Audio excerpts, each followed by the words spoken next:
Welcome to Roll for Mischief, your favorite nerds. I would like to go ahead and give out a trigger warning and this is for mature audiences only, just to say it. Can't say it too many times, just to be safe there. Um, the last part of this chapter, the I'm on my wrong notes. That's really exciting. How did that happen? um, the party, Tara, Celine, Berin, Varric, we were all personally invited to a fancy masked ball by the monarch herself. And what we all did to get her attention, well, that's, I guess we'll find out. But there were some familiar faces seen, friends of family that weren't so friendly. A couple of faces noticed other faces. And after a Dragonborn captain failed to hit on Tara to get her attention, Celine swooped in to make her move. And Berin came strolling up with some drinks, followed by his new pet, as he so accurately explained Visik's. I want to keep saying I keep calling Visik Varric, as he aptly explained Visik's appearance there. And with the party officially together, the monarch made her presence known. And after she went around doing all of her greetings, Celine performed a wonderfully stirring performance. And apparently she woke up something in the house. So that was fun. The ballroom dance floor began to spin wildly, and yeah, that was a thing. But even before that happened, Tara left and found somebody else who seemed just as comfortable or just as uncomfortable with this whole thing going on. And yeah, as the floor started to move, a Dragonborn reached in to save Tara, costing him his arm. Celine, sorry. Celine. Already got drinks prepared. Don't worry about that. Yeah. So Dragonborn lost his arm. Celine got a little bit of blood on her dress. Monarch kind of took off her mask, looked down at the group, gave you all the nasty sneer, and pieced out with a few select guests. And about the time that happened, the whole party took a turn for the worst. Most of the guests and the staff and the guards just up and vanished, leaving Visik, Celine, Tara, and Berin with 4 not complete strangers, but just about strangers. So with that wonderful recap, I would like to present an opportunity for a little bit of group therapy. Would anyone like to volunteer? I can go. All right. You're going to explain what group therapy is? Oh, I suppose. So this is the first time we've done this in this season. So group therapy is an opportunity for all of our lovely players to discuss in or out of character the emotions their characters are feeling given the events of the last session, episode, part, all of it. The last time we played, they get to talk about it. So let's hear how Celine is feeling about the events that unfolded last part. Okie dokie. Okay, so if Celine wasn't convinced that this whole party was about her before, she's probably convinced of this now. But she is a self-centered creature, as Berin commented on several times during the last session, and there's a lot of shade being thrown around, actually. I noted. So Celine entered the Masquerade with specific goals. She wanted to find out what people were saying about her, if anything. She wanted to kind of establish her image as this bard rather than the child of the governing family from before. I would say neither of her efforts were very successful. But in her defense, she got highly distracted by a certain attractive redhead in a suit.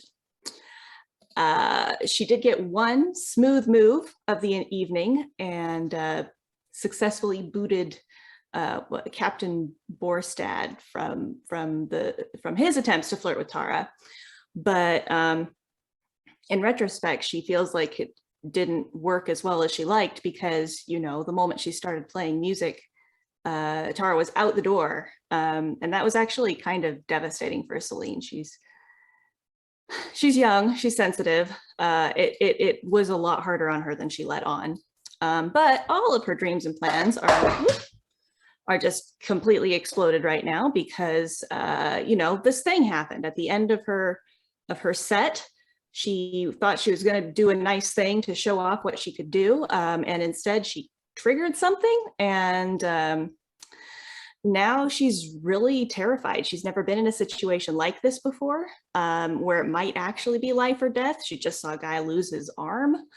She's feeling really betrayed by the monarch and, you know, by reality in general. A lot of, this isn't how things were supposed to go, guys. So that's Celine. All right. Who wants to be a number two? I Go feel, for I it, feel Matt. like it's only fitting that Berin gets to say his piece now. So yeah, Berin, for his sins, has been tasked with protecting an acquaintance's daughter by the name of Celine to this weird and wonderful masquerade ball that he would have never gone in a million years otherwise. Like, not gonna happen. But you know, there are just sometimes those people who are like, you know, like, you should go out more, you should see the world. And that, you know, there's one thing seeing the world, there's another thing being a valet, let's face it. So Celine kind of does her thing, getting into the masquerade. Berin's just kind of lugging all of the stuff for her performances, which is, you know, part and parcel as it should be. And that's when things got a little bit unusual. Berin noticed, obviously, Celine was kind of like, what's going on? What's going on over there? By the time he actually figured this out, what was going on over there had already entered the masquerade. And there was the little request of being, you know, what's the world saying about me? Which, yeah, Berin was, okay, maybe a little bit harsh in replying to. But they went in, they were being stared at by some raven ladies, and it didn't sit well. So, you know, go out there, leave Celine to her devices, because no one's actually going to come here and try to kill her. That's fine. Talk to Raven Lady, get told that I'm abrasive and annoying and not very subtle, which for, you know, old half-orc, I mean, subtle's kind of past, all leading to meeting this incredibly awkward red-haired human that Celine's decided she's going to hang out with. And the Dragonborns with Visik and his burlap sack, there's some screws loose there, that's for sure, leading all the way to, you know, just Celine doing her thing, playing some music, turning into, oh crap, oh crap, oh crap, oh crap, Celine's mothers are going to kill me. And that's kind of the first thought that's gone through his head, right? Just at the end of last week, just, oh, I'm gonna get beaten up.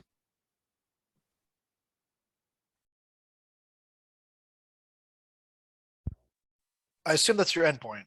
Yeah. So. Yeah. All right. How is Tara feeling? So Tara attended this event under the impression that she will be able to rub elbows with commanders, army generals, someone who could get her back in, basically. She similarly got somewhat distracted, mostly by the a certain guard's inability to do their job was what drew her to the situation first. And then, you know, she made a new acquaintance. There was an interest there that she wasn't necessarily expecting to come across here, but pretty much she was doing okay until Celine started singing. And then suddenly she felt not very well and had to find a very quick exit. She did already have the honor, though, of meeting the monarch, which to her was... It's like a childhood dream come true kind of thing, you know, like people are very patriotic and then they get to meet the queen. It's kind of that level.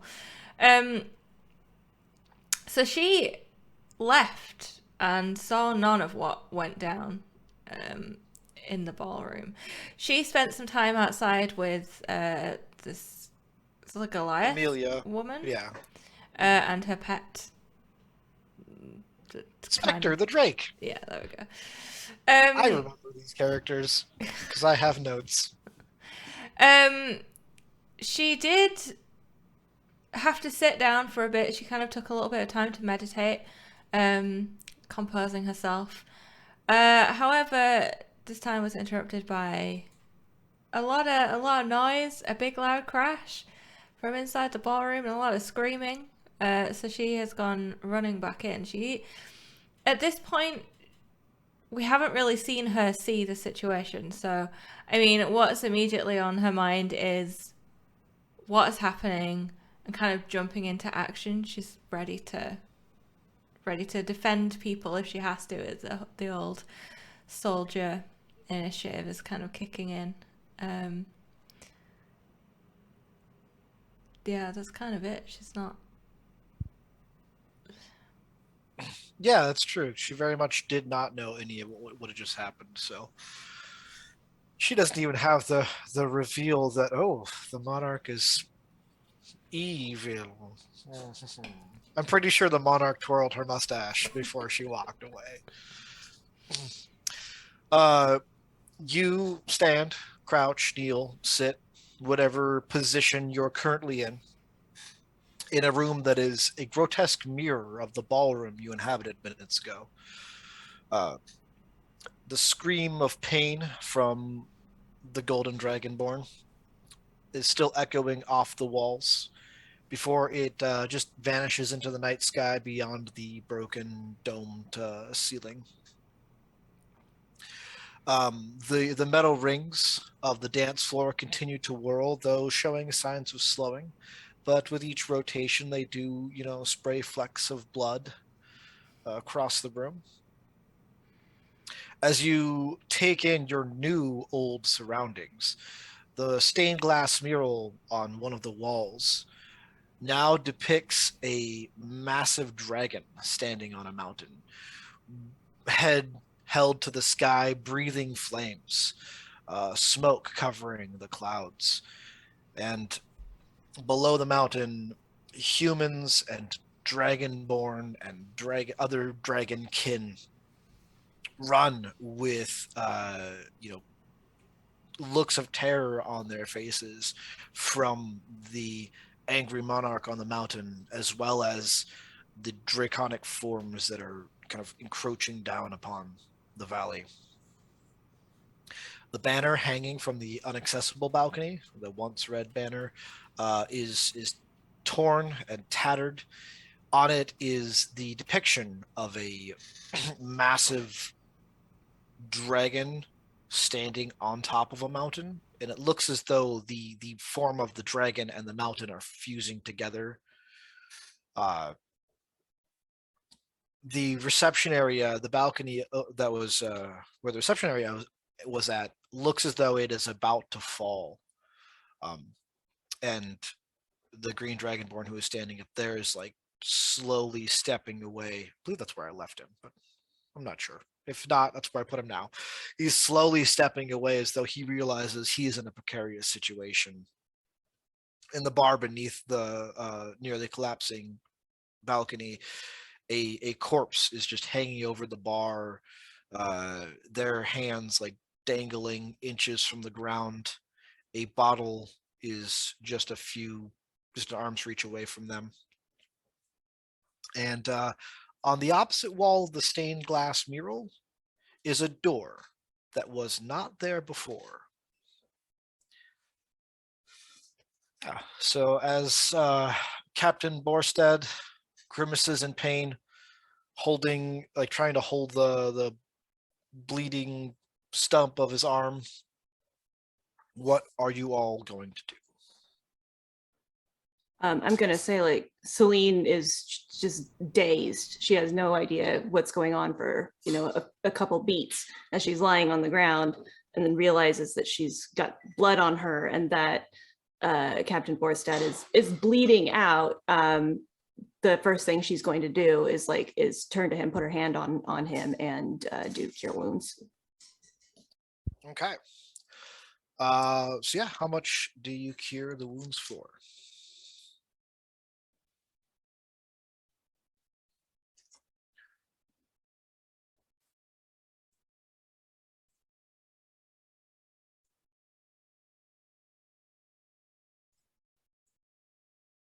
Okay, it is 11. I rolled Okay. max, which is good. Nice. All right. Did we decide that healing does like magically knit up injury, or what was the way we had worked that out? Because I'd asked earlier, but I hadn't gotten an answer. So We didn't say anything specific about healing. It happens the way that healing happens. okay. Yeah, so the bleeding begins to slow, and the Goliath who'd come in with Tara runs over to him, and she says, "Finally a use for this damn dress," and she like tears off the sleeves and like shoves them up against the stub of Borstad's arm, but the bleeding is already like massively slowed. And he looks like he's not in nearly as much pain. And then he looks around at the room, kind of gives Celine a bit of a nod and says, "Well, I'm going to get my sword." And then looks at Celine and says, "And thank you." She kind of stammers, "Thank you. You did this. Thank you." He just kind of nods, and as he pushes himself to his feet and begins to make his way towards the reception area, he calls to Amelia and says, "And Amelia, grab that arm. Might have some use for it later. Could possibly get it reattached."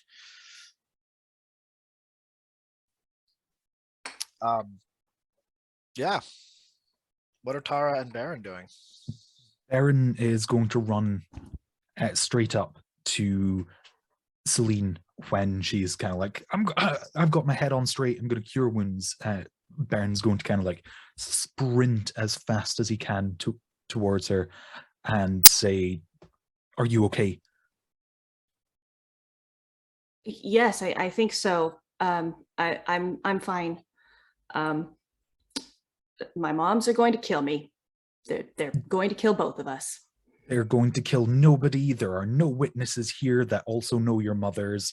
If there is, Celine looks at Artemisia. And don't worry, because you didn't do anything. I didn't do anything. Wait, no, I did everything, which meant that you did nothing. Are you sure you're okay? Yes, I'm okay. But she doesn't sound that certain about it. And she's kind of like looking around and grabbing things from the stage. Well, she can't get the ones that are on the stage, but she's like rummaging through her bags at this point, and kind of tuning him out. I'll be back to help tidy up in 2 seconds. And I'm going to run and try to catch up with Captain Borstad. What is Tara doing? So, Tara at this point has just appeared at the doorway back inside. She steadies herself against the door frame. Seeing what is inside, it kind of knocks her off her balance a little bit. She sort of leans with her shoulder against the door frame and just takes it in. She will shout to whoever is nearest, other than the person who was outside with her, because obviously, and just feel like, what happened?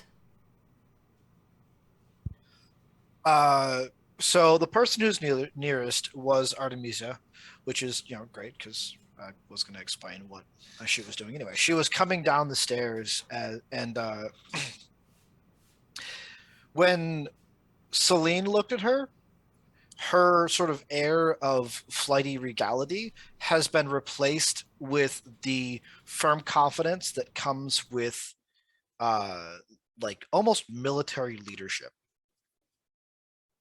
And as Tara turns to ask her what happens, you probably take the second to realize who this person is you're asking. And she looks at you and she says, "We have fallen into a trap, is what happened.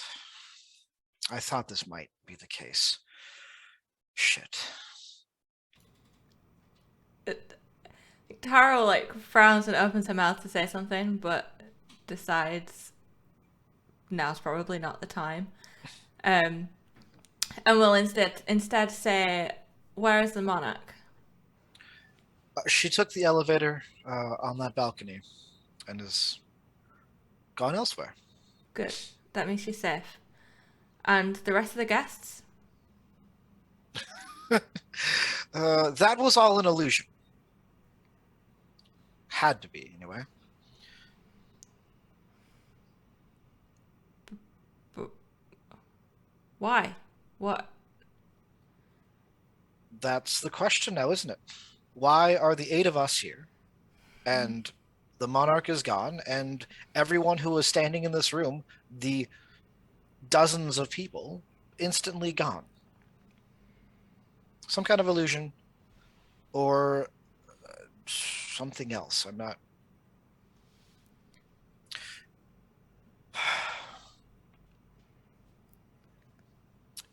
Why would you be invited here? What makes you special? What? Rude? Why were you invited here? What makes you special? She's going to roll an insight check on you, because I don't know how she feels about you. She, squints at you and says, "Well, I suppose we are all in this together, then. You probably have a right to know. It isn't an accident the 4 of us are here.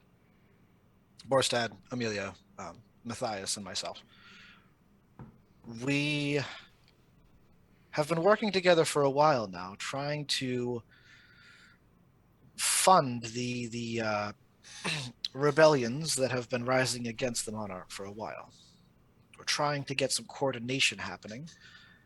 And I had a feeling when all 4 of us, who walk very different ways of life, and who, to the best of my knowledge, the monarch has no idea that we have any connection, received a personal invitation to this party.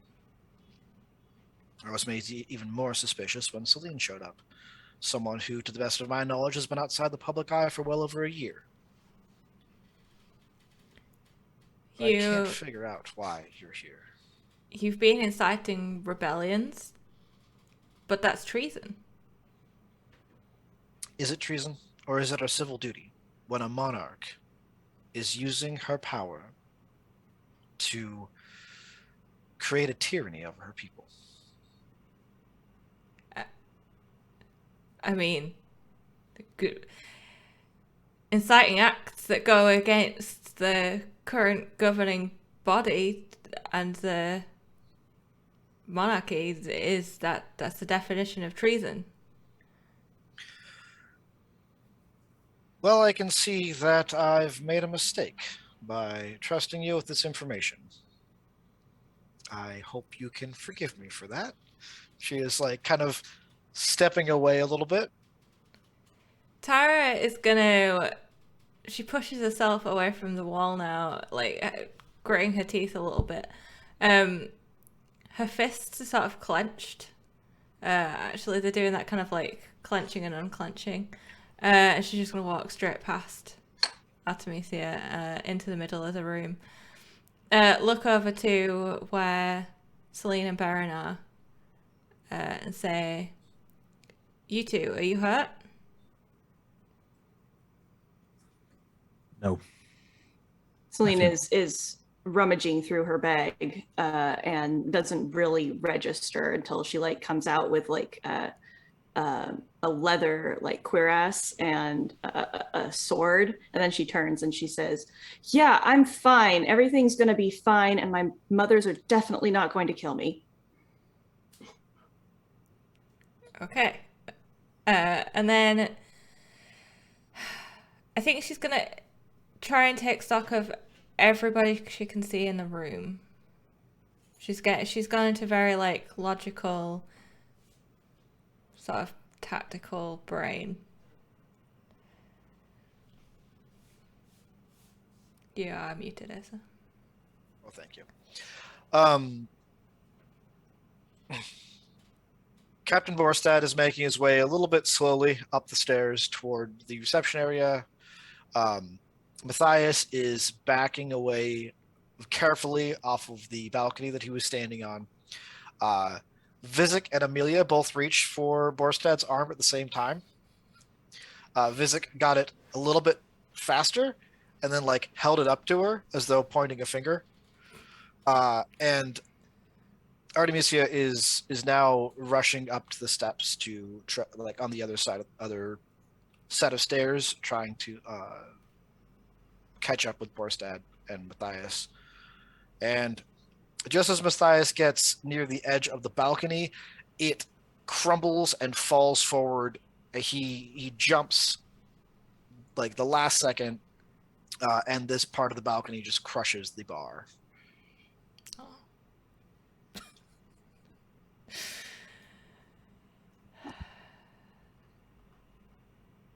Okay. Aside from the 8 of you, there's nobody else in this room at all. So, only one person is injured. The guy with the arm. The guy who just jumped out. Like, did he look like he didn't hurt himself? Did he kind of? Caught No, himself? he cleared the jump. He was fine. Okay, I think since it seems to be just us left, that's a good thing. Everybody else seems to have made it out somehow. I think we're gonna have to stick together and just try and find an exit as soon as possible.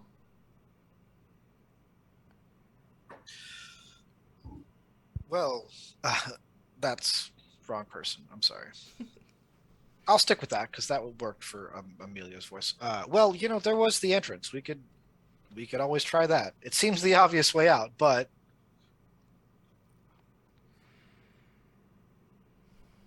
Yes, sure. Celine looks at her 3 bags of stuff, and at the stage that she just exited, which still presumably has spinning rings and also has her stuff on it. And how fast are the rings spinning still? they're slowing down, and I think at this point they're kind of about to level out. So within a few minutes, they will be slow enough that you could grab what you need. So she'll say, "Yeah, go. Somebody can scout it out. I have to get my things. I can't leave them behind."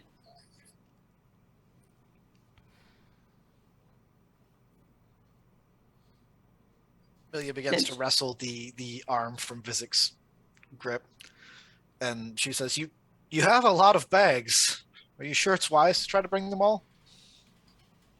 Well, just I probably not, but I need my instruments. And like while she's talking, she's like buckling on the breastplate thing and the sword, just because she knows that that's going to be like the first question her mother's ask her is, did you, when there was danger, did you like actually take the appropriate precautions? So she's just, she's doing the thing.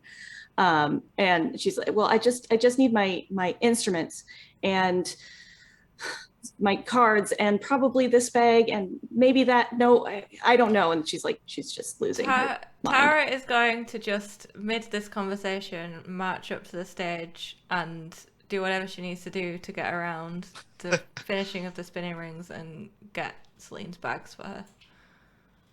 Okay. I mean, yeah, just make a dexterity saving throw just to move through them. 16. Okay. Yeah, you move easily enough through them. Like I said, the rings have mostly kind of leveled out and they're spinning. And you're able to kind of step and use some of their raising to as momentum to sort of walk towards the center of the stage. And they're almost like raised enough to be almost like stairs leading to that area. I'll grab all of them bags. and come back down and actually walk to Berin and drop them in front of him. Well, Baron's still trying to catch up with Captain Borstad. Okay, right. Never mind. In front of Celine then. So that's the only reason why he hasn't helped with the bags, because he's chasing after the captain, just like, what the fuck happened there? You catch up with Borstad about halfway up the steps, probably right around the same time that Tara goes after the bags.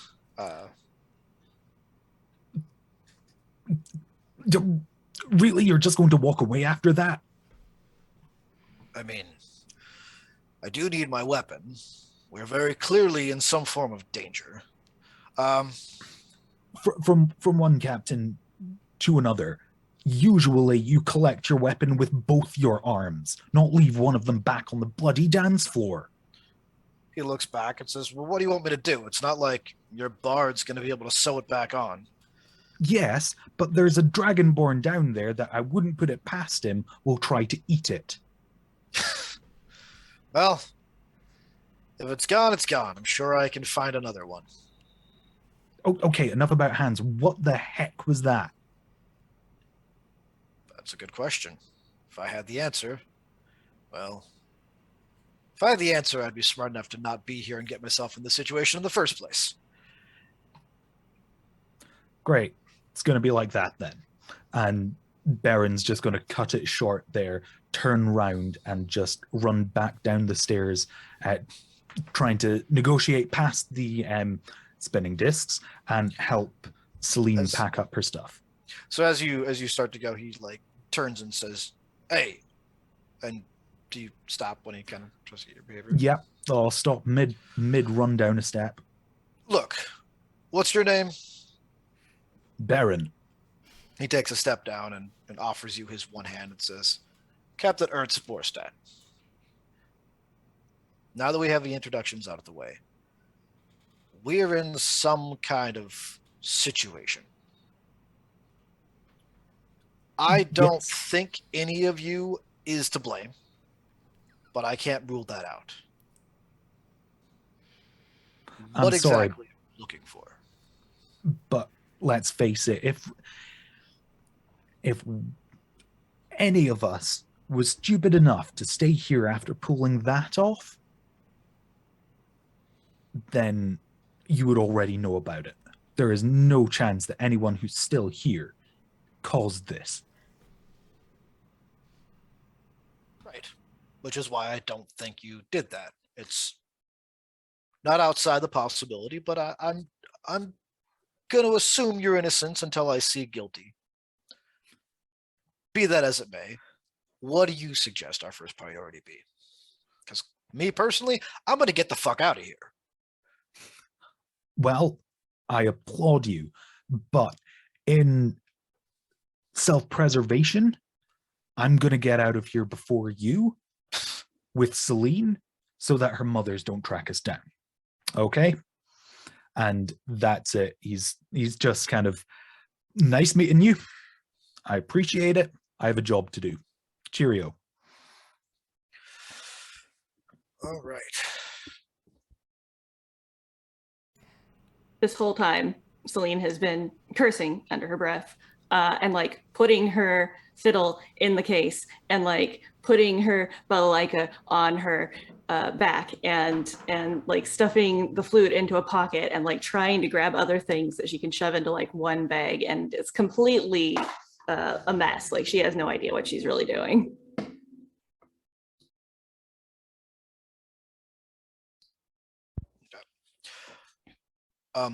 Amelia will attempt to help with the bags and stuff as well.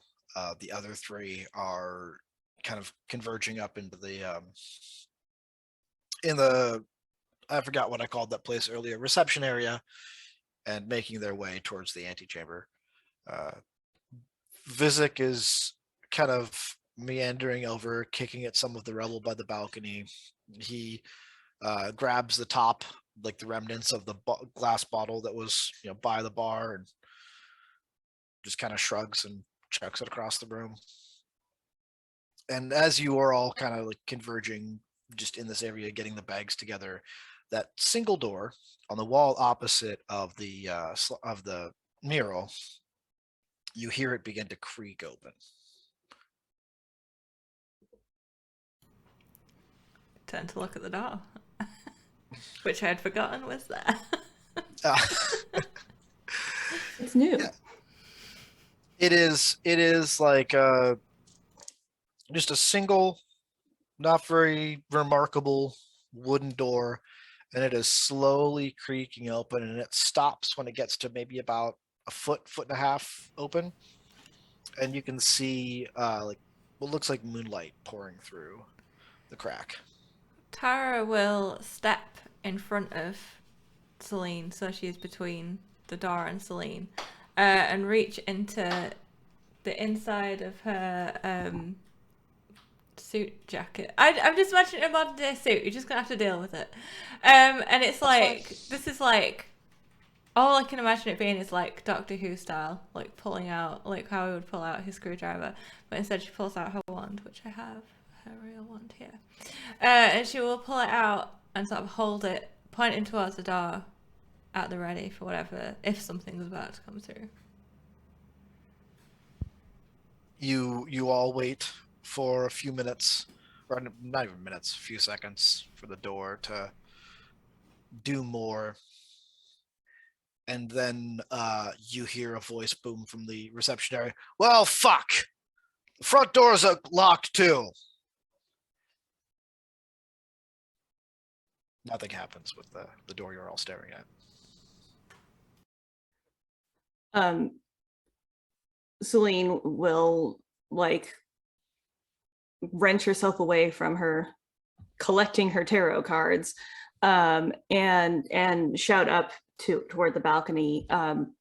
Is it impossible to break down or through, or? I hadn't tried, but it's a pretty goddamn big door. Celine doesn't remember what the door looked like at all. It was about, like, I think 15 feet tall. It was a double door. It was like Yeah, some No, kind that of makes redwood.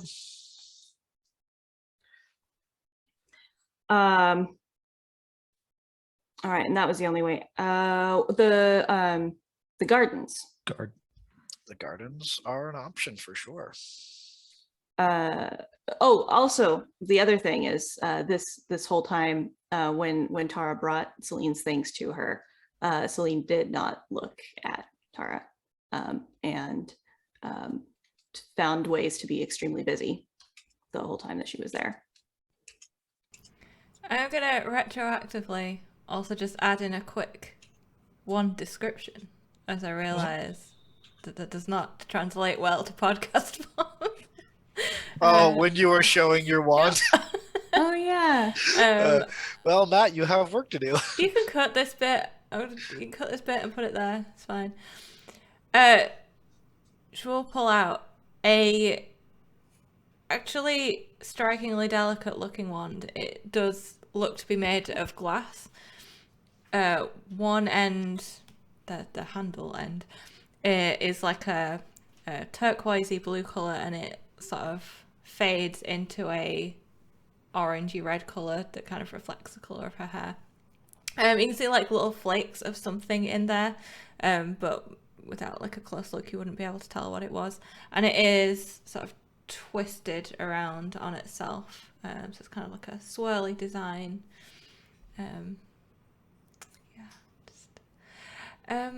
And yeah, we'll look to the doors where she just came in through, out to the gardens, since it was brought up. What's that situation? So as Borstad had exclaimed that the front doors were locked, it seems as though Amelia's had a really similar idea. That or she has other reasons to be going to the garden, but she's already on her way to go and check outside those doors.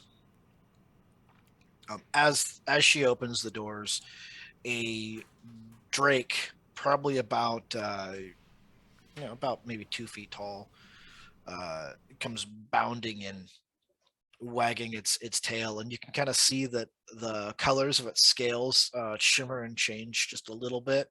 They kind of go from a dark green to a bit of a brown as it steps into the room, and it sort of nips at her ankles. But yeah, the doorway to the gardens is open. You can just make out a little bit of the low hedges beyond the door. Well, it looks like we're giving each other a leg up and hopping over the hedge. Amelia pokes her head out and says, "That may be a little bit harder than you think. Come take a look at this." Go over. As you go over, what you remember of the gardens was, just low hedges that sort of led in a labyrinthine way to these statues with placards that kind of talked about these dragon heroes. Well, this is at the apex of this garden is a massive wall of writhing and twisting thorn bushes that seems to be just kind of like pulling themselves tighter. And the statues are scattered in a more chaotic way now, and they seem to be staring with looks of shock or pain on their faces. Very white witch. Okay, new plan, I think. Berin, Yeah. perhaps you should check out the new door. Wait, before you do, Celine grabs Baron's arm and does a little guidance. Okay. So, as Celine does this guidance, you kind of can hear this faint whispering, Baron. Just a little bit. I don't like the sound of this. I'm going to move towards the door. Does the whispering get any louder? It doesn't. It was just there for a second and then it was gone. Nobody come after me, apparently. And if the door is kind of like open, it's ajar, isn't it? Oh, it's a door. Yes, it's open. A little bit. You got to leave that in for the podcast, by the way. You're not going In the to. stunned You have to. silence. Yeah. I'm going to add just 2 minutes, just dead silence. You're just going to extend it. All right. Okay. Is there anything untoward about the door? Does it just look like a normal door, or is there anything that I can see to make me worry about touching it? It looks suspiciously normal. I now want to hack at it with my sword. It is a mimic. Just the door, though. We laugh, but Berin is actually going to draw his sword and use it to open the door. He's like, I've There's fallen the- for this trick before. I'm sorry, but when you walk the mists of Arrakon, you learn a couple things, and that's that doors aren't normally doors. So he's just going to use the flat of his blade and just open the door. About the time that you've come to the door, Matthias and Artemisia and Borstad have all come downstairs. Matthias is buckling on a belt with several knives on it. Artemisia throws Amelia a bag, and Borstad kind of comes in towards your direction as you creak open the door.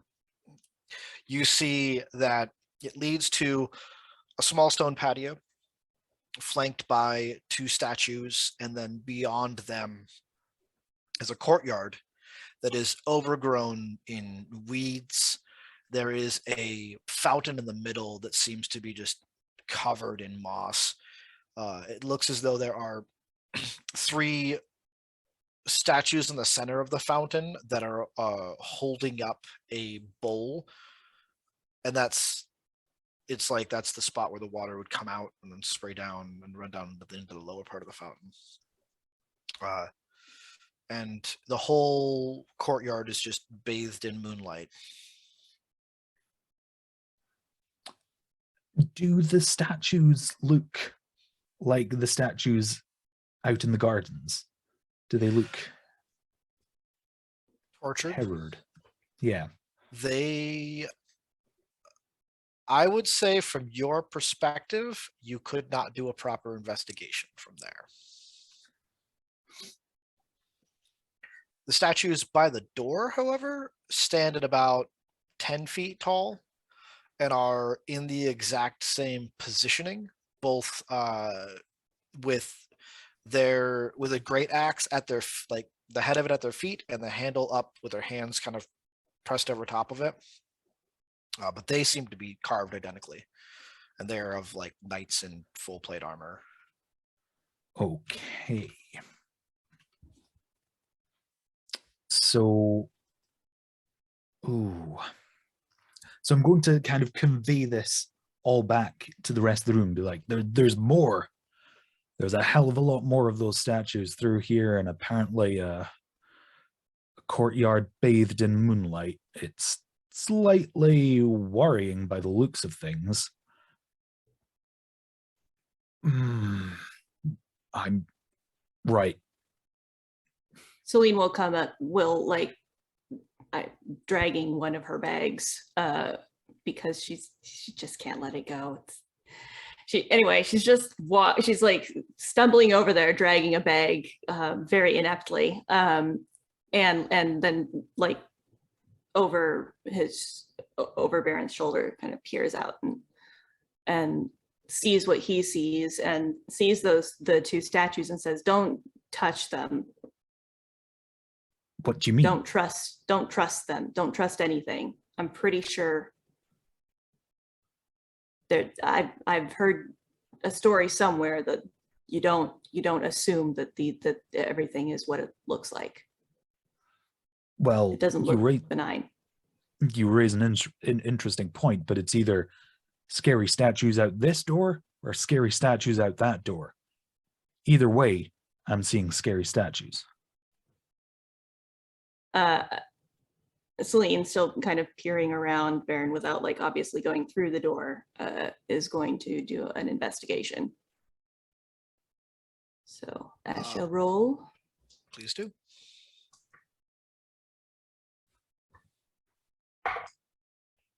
Okay, that's pretty good.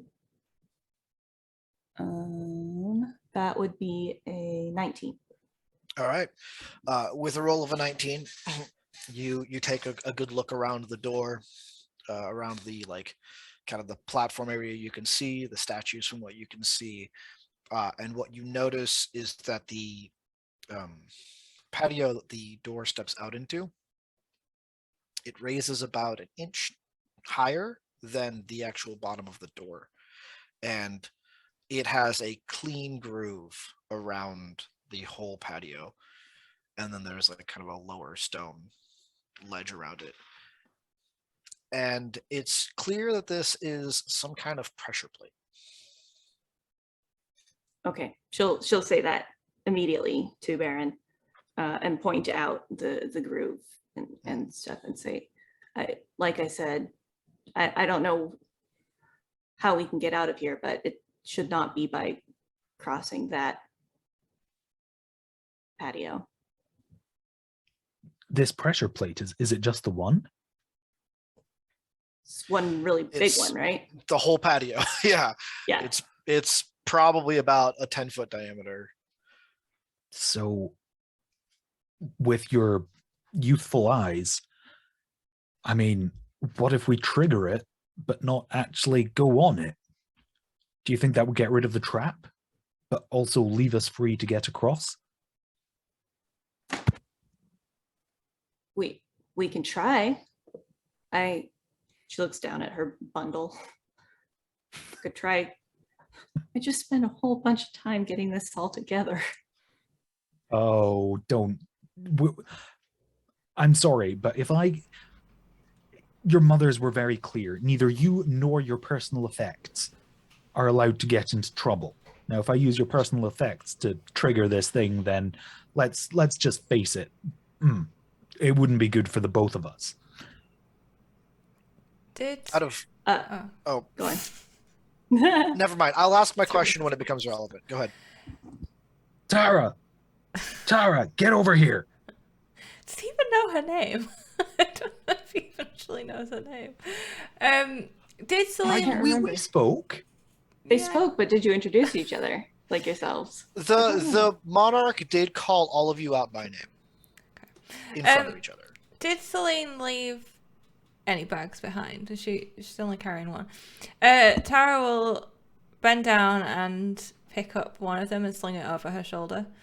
And then she'll also, who else? One of the other people that's there. Probably, is it the Amelia person? Amelia's the Glath, yep. Okay. Do I need to give you all these names so you guys can have them in front of you? No, it's not that. I'm trying to. I couldn't remember that. I didn't remember that she was a Goliath. Okay, no, she will. Yeah, she'll gesture to Amelia and just say like, "Could you?" and point at the other bag. Yeah, she's like going through the process after Artemisia handed her a bag. She's like going through the process of ripping off this dress and like putting on clothes that she's more comfortable in. And once she's finished doing that, she slings her bag over her shoulder, walks over and snatches up the other bag, and no problem. Cool. And then Tara will walk over to the doorway, look through, and then look behind.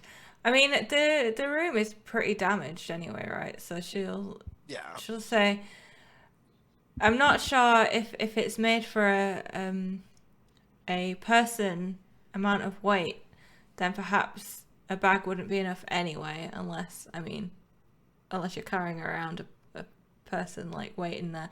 But perhaps It's just a lot of candles. perhaps our friend Amelia here, with Baron's help, perhaps could bring over some of a bigger piece of the rubble and throw it across." Sounds good to me. I'll turn to Amelia and go, "How'd you do? Fancy helping me with some rubble?" She says, "Sure, yeah. I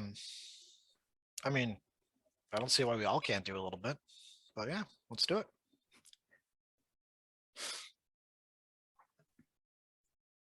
Well, Baron is feeling super strong with a 22.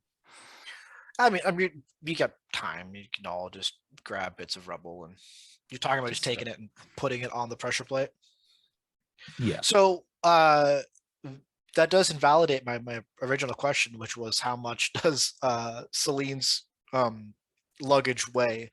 But after roughly about 100 pounds of weight get put down on this pressure plate, it begins to it just kind of jolts low lower, and as it does, the statues swing the axes up and back in a great big arc, and they're pretty much poised like batters ready to bring these axes across the door frame. They are not moving, they're just in that position.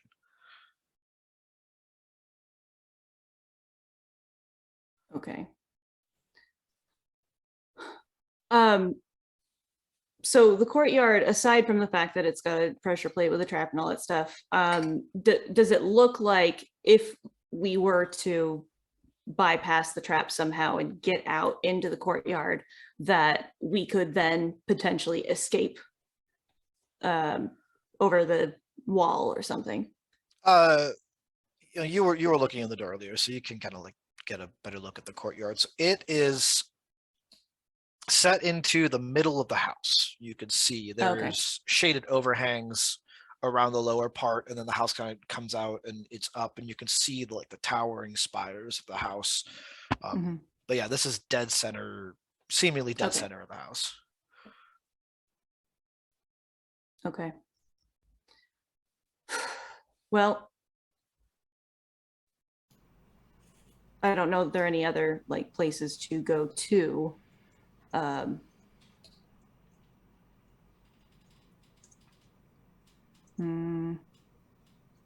Okay.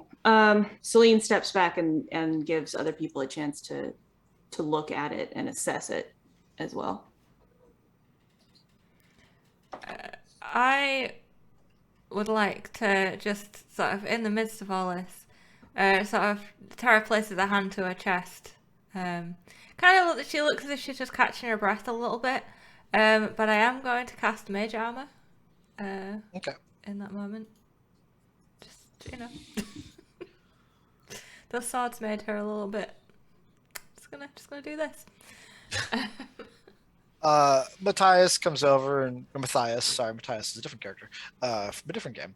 Comes over and kind of looks at the trap, looks at the axes, and says, "Yeah, that's a clever one. I'm not going to be able to disarm that easily, if at all. Not from this angle." And then he kneels down and pushes on the plate a little bit.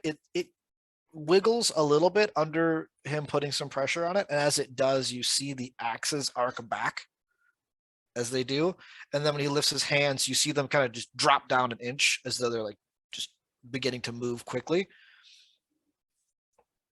And he says, "Okay, look, I think none of the things we've put on this should probably be removed, but I think if we move one at a time, I think that this trap isn't going to pose any more of a threat.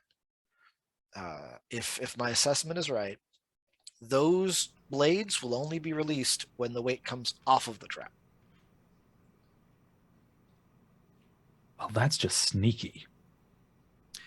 And, if you could figure out how to make a trap, I don't know. I forget what I was going to say. Anyway, the point is, traps are sneaky. That's how they do.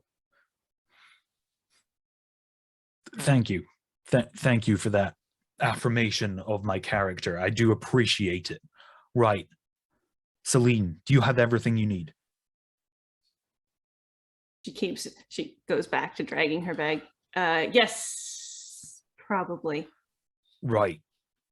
Berin's going to reach over and grab the bag that Celine is obviously struggling with and just kind of hoist it up over his shoulder. Are we all happy with what we're doing? Matthias says, "Honestly, no. But I don't see many other choices." I was about to say, I don't think we've met, but that's fine. Oh, I'll go first. Hi, I'm Matthias. I'm a guy. I do stuff. Good to meet you. Wonderful. We'll leave the introductions to when we get out of this place. I would say in one piece, but we already know that one of us is in two. Let's go. All right. So going one at a time. Starting with Berin, you step onto the pressure plate, it drops probably a good solid 2 inches to 3 inches when you step on it, and those axes just click up, and then as soon as you step up, they drop about 3 inches, and you're like, for a moment, like have the sense of, oh nope, he got it wrong. These things are going to cut me in half. And then the pressure plate stops, and as they do, the axes just jolt into place. One by one, the same thing kind of keeps happening. And with each few steps, you all find your way into the courtyard. Unless for any reason someone is doing something different. I'm going to assume that's how it's going. I was going to say Celine is probably toward the end because she's just realized that her dress is very in the way. And so she's like hastily like knotted her sleeve, her long dangly sleeves back, and like knotting the skirts to like be less in the way. And she looks quite ridiculous. Amelia. Oh yeah, she's also thrown her mask on the ground. She does not care about the mask anymore. Amelia picks up Spectre and like kind of haphazardly chucks the Drake towards someone on the other end. Somebody catch a dog. Yep. Drake. Dog Drake. Catch a dragon dog. Borstad will kind of give Artemisia a hand as she steps onto the plate, and she's got the same sort of issue where her dress is kind of flowy and in the way, but Borstad makes takes up the end, unless Tara wanted to. No, she's let him go last. So you all find yourself in this courtyard, like I said, and there are these 3 statues at the center with this fountain, and then the moon seems like it's almost right above you, shining down on this scene. The large towers and the wide windows of this manor that seems to have grown in height since you'd walked in just hours ago seem to be towering over you, as though it's all just kind of like leaning in down on you. Shadows obscure where the other parts of this courtyard lead to. Most of it's overgrown, like I said, with weeds and all of that. The only really noticeable thing in this part of the courtyard is this fountain in the center. But, what do you all plan to do? Well, the goal is still to look for an exit. So since this is a central courtyard, presumably there are other doors that lead off of it as well. Mm-hmm. And as one of the things that Borstad does is he takes some of the blood from his like wounded arm, like just kind of like rubs his hand across his side, and then with blood smeared on his palm, he sets his scimitar down on the ground and then wipes the blood along the blade. And then as he does, you see a gem glow in the hilt, and the whole thing just ignites in flame. And he lifts it up and holds it above his head, and he's holding it like a torch. As it's letting out this light, you can see that under the what did I call it earlier? Yeah, under these like kind of balconies, or not even, that's not the right word, but the overhangs of the house, there's a couple of doors, pretty much 3 doors in total, well, 4 doors in total, but like opposite each other. So one parallel from the one you came through, and then one on either side. Yeah. Okay. Then unless something happens to stop her, Celine will attempt to investigate the doors without opening them or touching them, just to see if any of them are also trapped in new and special ways. Okay. And then was Berin looking to look at the fountain? Yeah. Okay. There's something about this fountain that is just rubbing them up the wrong way. I'm not going to make you make a roll because you were able to actually see them now. They all seem to be carved in the design of a maiden, all with their hands lifted to the sky as though lifting something into it. And of course, what they're holding on to is the bowl that the fountain pours out of. But no water is running out of the fountain. The water in the base of it is stagnant and full of algae.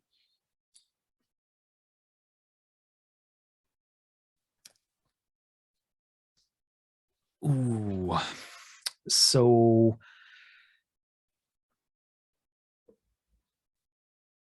is there anything else? Can I do an investigation, see if there's anything else about these maiden figures, or the bowl in the middle? I feel like Okay. is the key to this. Yeah, go ahead and roll me an investigation. Oh my gosh, not bad. So that's a 15. All right.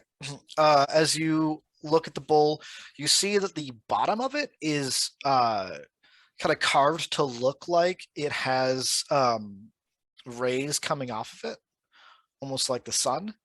And then as you peer over the top, you can see that inside the bowl, it appears as though where you would have expected like stagnant water, the bowl is empty and it's actually blackened, as though, and if you like rub a finger through whatever, it's very clearly soot. Oh, well, this is interesting. I was going to pour some water in here, but I feel like that's the wrong thing to do. But I'm confused because it's all of this moonlight and it's sun. Is there anything around the base of the fountain to indicate some, I don't know, weird? Before technical difficulties ensued, I believe that Berin was going to do some investigating around this this well that we had found.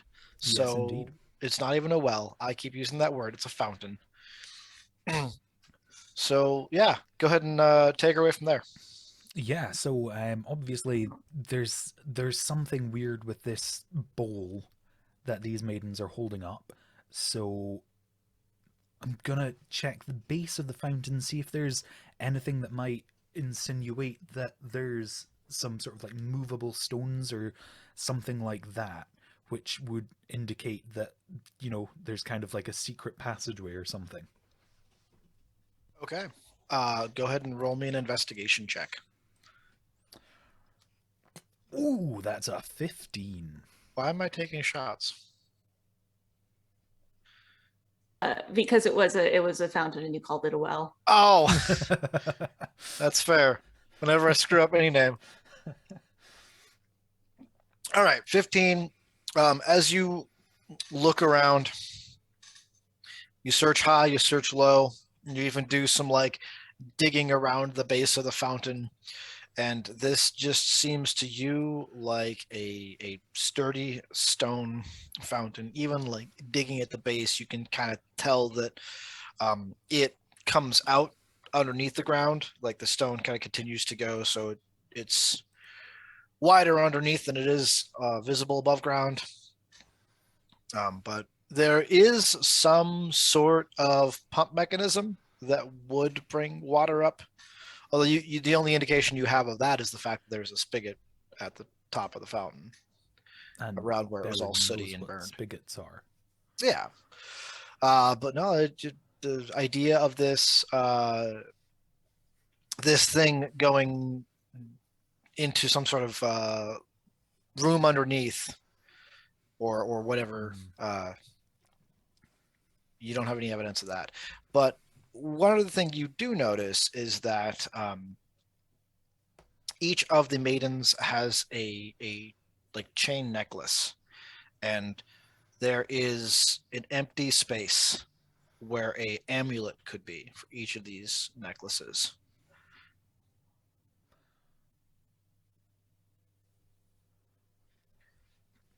I'm barking up the wrong tree. That is freaking weird. Mhm. Now, these maidens, would it be plausible for said amulets to have fallen into the murky algae water? It's plausible, but I'm Okay. gonna say, as part of your investigation role, you looked. And aside from just getting grossness on your hands, Yummy, Uh, yummy. there's nothing in there. Okay. So I'm going to relay this to everyone else in the courtyard and just kind of explain there's something weird about this fountain. There was a fire in this bowl where one would expect water. And there are amulets missing from the stone maidens. I can't put it all together just now, but I think there might be a safe way out if we figure out this puzzle. So to give you more to work with, of the three maidens, there is one amulet that's in the shape of a square, one's in the shape of a rectangle, and one that's in the shape of a circle. And this is actually a pretty good opportunity for us to go over to Tara, because Kerry, you were going to have her ignite her wand, right? Yeah, so that was part that I was muted for last time. So we'll just cut over to Tara, kind of following in Barstad's footsteps, casts light, which lights up the tip of her wand, and she will start to search around the opposite side of the courtyard to where he is. Okay. As you look around, oh wow, Matt, you're about half my volume. So as you look around, the door that you come to has got and it's just like the door, kind of a suspiciously average normal door, and it has in the center, embedded into the wood, a square mirror. And Borstad shouts from the other end of the courtyard, someone's wedged a brick into this door. So, What are the rest of y'all doing? Oh, go ahead. I was going to shout back across, like, is in underneath it so it can't open, or? No, it's like in the wood. It's like part of the door. Well, there's a mirror over here. And then, yeah. And then Celine's investigating the third one, right? Yeah, the third one has got a rusty ball bearing. Well, she imparts that information with a little bit of a sneer in her voice. And Matthias will come over. I'm just gonna roll. Let's see. He is gonna walk over to where Tara's at and pull out his dagger and say, "Well, if we can just wedge this thing out, maybe that's all we need." Did Berin relay the fact, though, that there are these things in the fountain and the shapes? Well, that's a fair point. I'm going to retroactively say yes, because I was trying to let everybody know, and then we kind of got the whole circle, square, rectangle thing. So I'm going to say that was part of the announcement. Okay. Charles sort of shrugged, like, well, it's worth trying. All right. Step back. She does not want to be in line of any explosions that might be about to happen. He gets his knife kind of like in there and he's trying to wedge it out, but it looks like it's not just set on the door, it's like shoved into it, and he cannot get his dagger in there and like pry it out. He gives it probably 30 seconds and goes, well, that's a lost cause. Anyone else? Celine is actually going to step away from the door that she was investigating and kind of look around her and pat her pockets and say, "Oh, I should," and then she'll get out the bone flute again, and look at it, but then put it back in her pocket and then get out her tarot cards, the ones that she very carefully collected while everyone else was doing useful things. And she is going to attempt to call on the spirits to help her. because she heard whispers from them before, but nothing distinct. And now she's going to try and get more concrete stuff. So I'm going to do my first casting of her Special College of Spirits thingy that I just lost. Tales from Beyond. And this is the determined tale action. And they have you roll on a table, but I am going to draw tarot cards instead because I can, and they're here. And these are also the specifically D&D tarot cards, the Adventurer's Tarot that I want you all to see. So now I'm going to quickly shuffle them because I just saw what they all were. Make sure to give them a good description for the old podcast. Oh yes, when I draw one, I'll describe it. Okay. The card is the Companion. This is a card that has gilded edges. It has a very angry looking panther, which I like to think of probably looks like my cat Maria when she thinks she's being very fierce. That means that I can use the ability, the Tale of the Clever Animal. For the next 10 minutes, whenever the target makes an intelligence, wisdom, or charisma check, the target can roll an extra die immediately after rolling the d20 and add the extra die's number to the check. The extra die is the same as Bardic Inspiration die. Ooh. So it's basically a Bardic Inspiration, just with flavor. Yeah.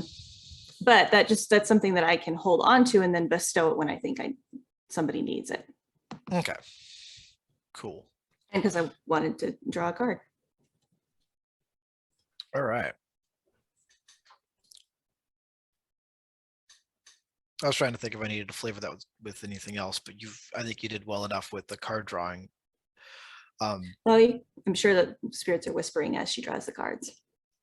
Yeah, the spirits are whispering around you, and kind of like almost you're trying to hone in on specifically what they're trying to say, but it is a sense of giving you a bit of knowledge that you don't currently possess, but you don't hear Artemisia approach, and she kneels down next to you and says, "So, did you find anything that'll help us?" Nothing specific, but if one of us has to attempt something beyond our normal capacity, I might be able to help with that a little bit. She is kind of, you notice, rubbing her hands, and she specifically is rubbing a ring that she's wearing. And she says, "Okay, good. Anything that can get us out of here?" Yeah, anything that can get us out of here. Did you check out this door anymore? Yeah, I guess I should roll another investigation. Because I said that she checked it out, but I didn't actually roll for it. Let's see here. That's another good roll. 20. Dirty. Okay. You get up and start to investigate the door, and you find that it is not locked. There doesn't seem to be any like tripwires or anything around it. There is no obvious telltale signs of traps. And this is the ball bearing door. Ball bearing door, yep. Do you open it? You said it was already partially open? No, these doors are all closed. Oh, you just said it's unlocked. Okay. Yeah, it's unlocked.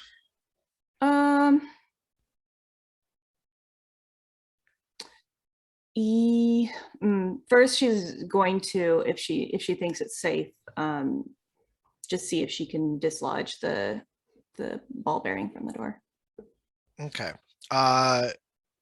Just like with Matthias trying to pull out the mirror, it is It looks like it's just kind of shoved into the door, but it's actually like set all the way into the door. It's not just Mhm. perfectly round little Mhm. BB shaped thing. It's well in there.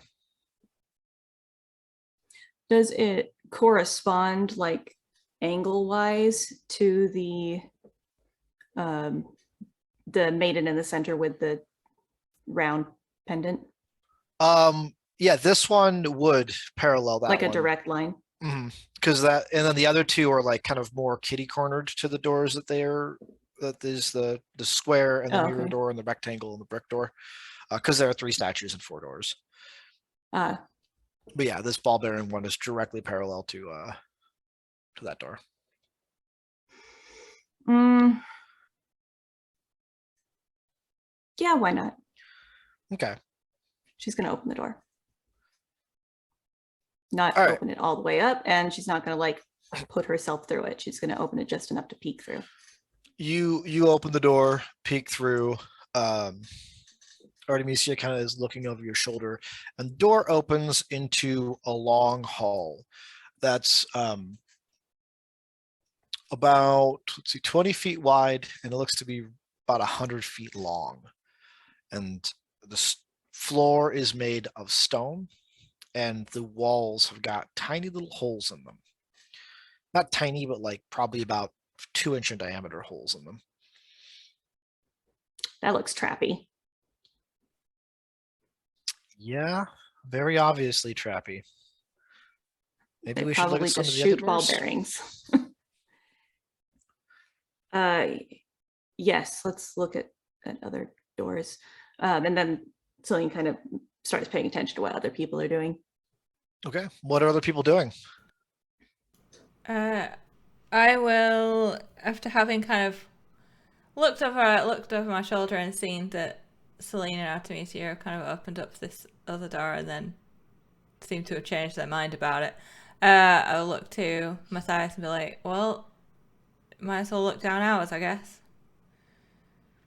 And she will, is it like door handle or push? You are muted. Yeah, it's a doorknob. They just push in. I guess, yeah, in this case it would open out. Okay. All these doors are going to open out. That makes the most sense. She will reach down and take hold of the handle, and for a second, she stops, closes her eyes, and kind of takes a deep breath in. Her grip on the door handle is tight to the point like her knuckles go white. But then she will pull the door. All right. As you open the door, like Matthias is kind of giving you the nod that, he's looked it over. He's trying to give you the it's okay. You open the door and you are looking into an octagonal room with mirrors on every wall. And then in the middle is just a like a little post that's probably about 6 feet tall. It doesn't go up all the way through to the ceiling. And then the inside of this door is also has a mirror on it. Go ahead. Oh, I was going to say she probably would look back round and just shout over to Borstad to be like, let's try ours too before we pick. Borstad and Amelia are at the other door, and he says, all right, here's going for no traps. And he opens the door and goes, there's a giant fucking chasm in this room. A big ass bridge across it. Looks like some slime in there or something. I don't like the look of this room.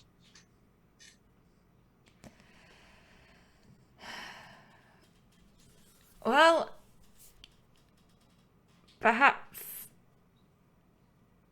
I think she will gesture everyone to sort of come back together in the middle to make a joint decision on this. As she's already she already recommended not to split up, so yeah. Mhm. Okay. Well, yeah. Amelia Borstad will come over. Artemisia will come over as well. So yeah, after everyone sort of fully explained what's in their rooms, she'll just be like, "So, let's take votes. We're gonna have to pick one of them, at least." Oh, okay. So we've got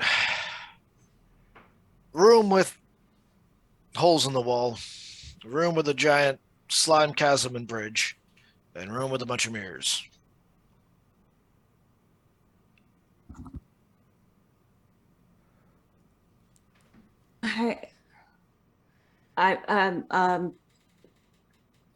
We could try for the mirrors. It might have something to do with manipulating light.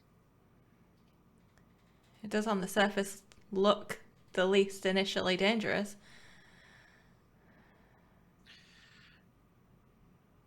Artemisia kind of looks at all of you and says, not to throw a wrench in any of it, but maybe that's the trap. Maybe it's meant to look more innocent than the rest.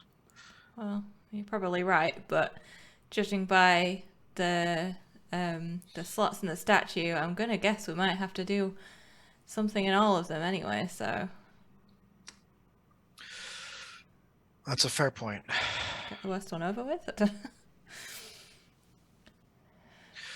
Right, and probably best in numbers than for us to try to split up and tackle these rooms. Okay. We don't know what traps this room entails, and I'd like to try to protect our most vulnerable if need be. And Artemisia is like spinning her ring around her finger as she's talking. And she says, who do we think needs the most protection in this group? Well, that's not much of a discussion. Celine. Everyone looks at Celine. Just everyone turns to her. Artemisia kind of nods and says, that's what I thought everyone would say. And then she begins to mutter. If anyone knows the elemental language, I can't remember what it's called. But yeah, if anybody's familiar with that language, that's what she is using, primordial. As she casts the spell, and a shimmering ward sort of for a moment overtakes Celine, and she is under the effects of the sanctuary spell. I don't know what that spell does. Looking at it, it's specifically wards against range attacks, I believe, but essentially it's if something attacks you, it has to roll a wisdom saving throw. Oh, no, never mind. It's okay, but yeah, no. If something attacks you, they have to roll a wisdom saving throw in order to actually affect you, or they attack someone else. Oh, cool. So you've got some protection. Okay. Then Celine will look at the others and say, I think I can provide help to other people when they're trying to do things. I haven't really had a chance to practice this very much outside of school, but before you do anything, tell me what you're going to do. Well, And then she looks back into the mirror room and says, maybe we should just start by trying to shine some lights into the mirrors. can anyone see what's on top of the post? Because it's taller than I am. So Is it 6 feet? yeah, I'm sharp. Well, if you can't see, then I definitely can't see. I mean, if it's 6 feet high, then Berin should probably have a good sight of it. So I'm going to have Berin roll me a perception check and use the thing that you got. Guidance. I'm Use going the to guidance. use guidance, not being shoehorned into that at all. Which is a very good job that I did. It's is guidance roll a d4 and add to Yeah. yeah. A Love D4s. I hate D4s. So that's a 9. Okay. You hear the spirits whisper, but you are caught off guard by the fact that spirits are whispering in your ear right now. And you do not see anything at all on top of the post. I don't know what you're on about. There's nothing there. What post? Nothing on top of that post. Okay, well, then I guess Celine's suggestion next. I mean, I've still got light on the end of the wand, so I can kind of just point it into the room, see if anything Borstad's got happens his flaming sword too.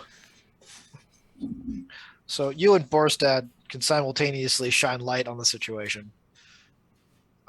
Yeah, it reflects on the mirrors, but it doesn't like shoot rays that just bounce all off of the mirrors or anything crazy.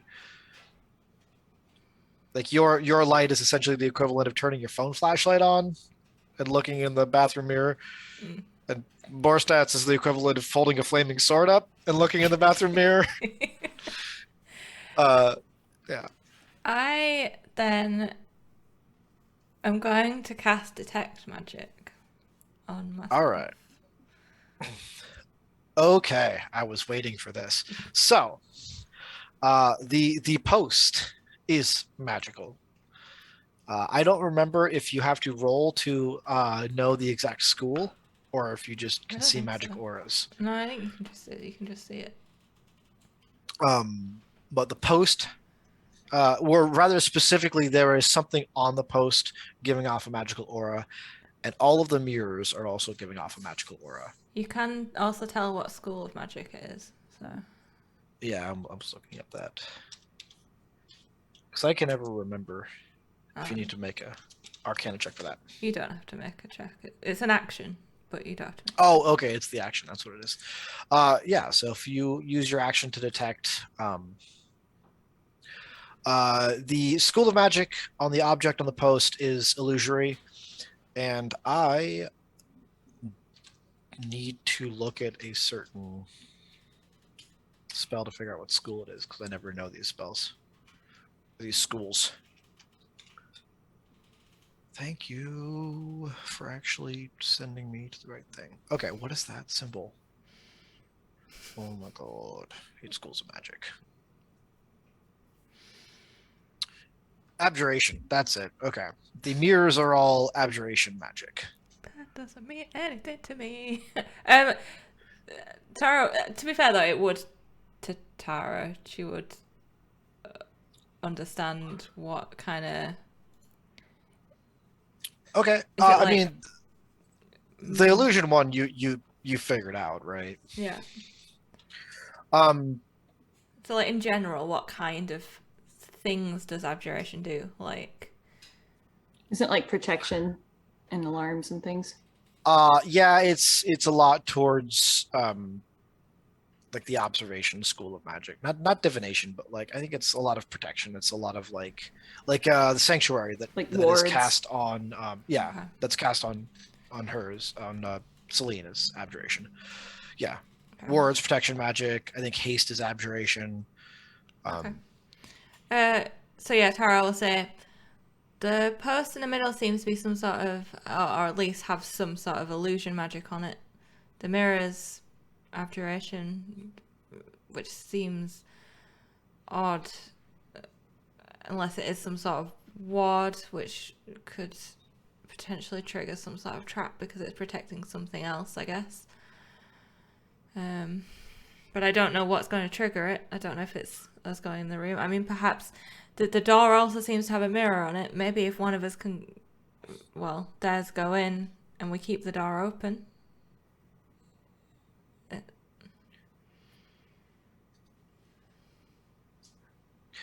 Everyone is looking to you to make the plan here. I have one thing that I could contribute. I so far have mostly been using it to help carry my bags when I don't have Berin around, but if you can give me 10 minutes, I can create a magical being that can go in and act like a person. It's not visible, so I don't know, but it could potentially like carry a torch or something, go inside the room. So knowing, like, again, because Tara knows magic, she's studied magic, so knowing what that spell is, would she think that if it was a trap that was triggered by, like, I mean, I guess it would show whether if movement did it, but like, I guess she's leaning on it doesn't really count as a person. So if it's it doesn't have weight, if it doesn't have like a physical. Yeah, this spell that she was talking about using, you couldn't use that to trigger, say, a pressure plates trap. It wouldn't be useful in most. Let me just send this down a hallway and make sure there aren't any traps. Let me trip wires. It doesn't have a physical form. I was thinking in even though it terms of can. like carrying a light source or something into the center of the room, but Yeah. Well, how about you start casting the spell? Will it? How much energy is that going to take for you? It's a ritual. She's casting it. Yeah, if I can do it as a ritual, if I can do it for 10 minutes, then it won't.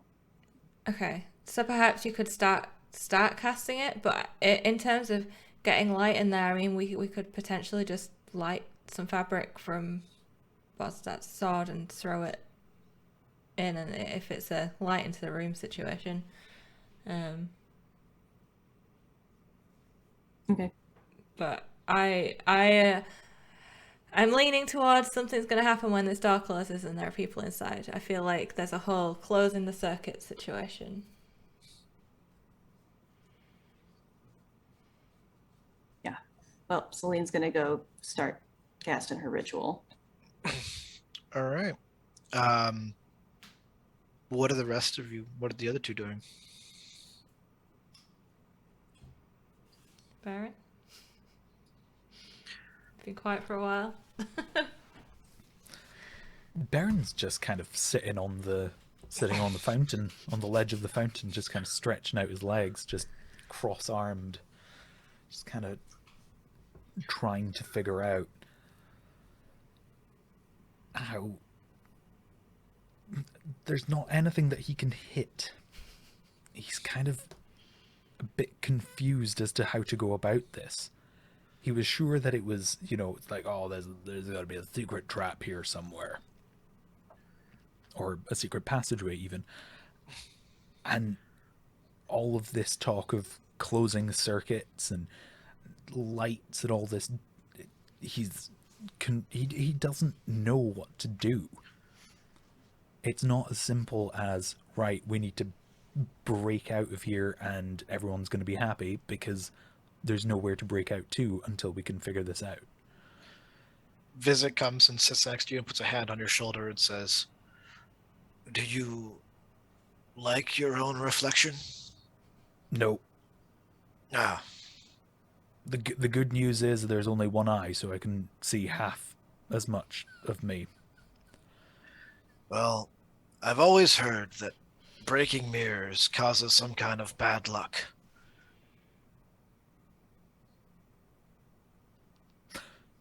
Wonderful. I have Are you saying that I need to go in there and break as much as I possibly can? Was I saying something?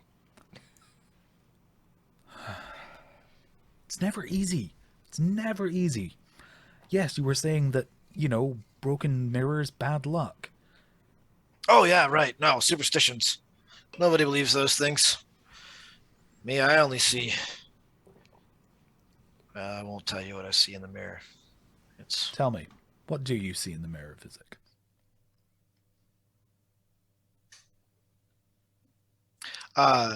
Roll a persuasion check.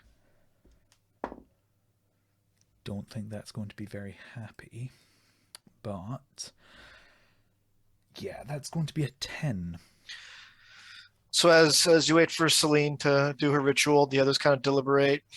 You two are sitting on the edge of the fountain, and he looks up and straight through and kind of like sees, well, yeah, at the open door where there's the mirror on the inside of that door. He looks up and he chuckles and he says, "Oh, I see you. See right there. There's you in the mirror. And you don't look anything like me." This close to getting a semblance of sense out of you. I was proud once,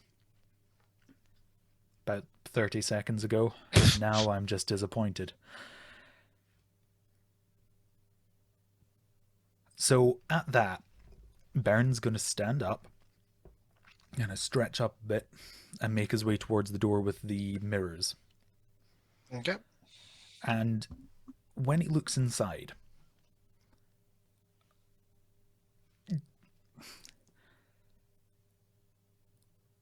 can he try to sort of investigate even further to see if there's any edges to the room or any area that might not have any mirrors in it? Roll me an investigation check. I'm not sure I'm going to answer that exact question. Well, no, you're probably not, because it's only an 8.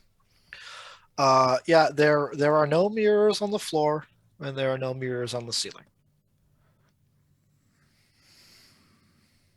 But there are lines, as though the floor and the ceiling are cut into octagonal wedges.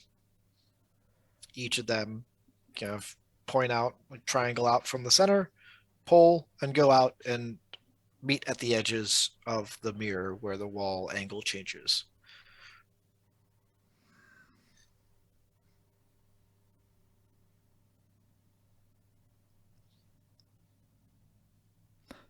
There is mud.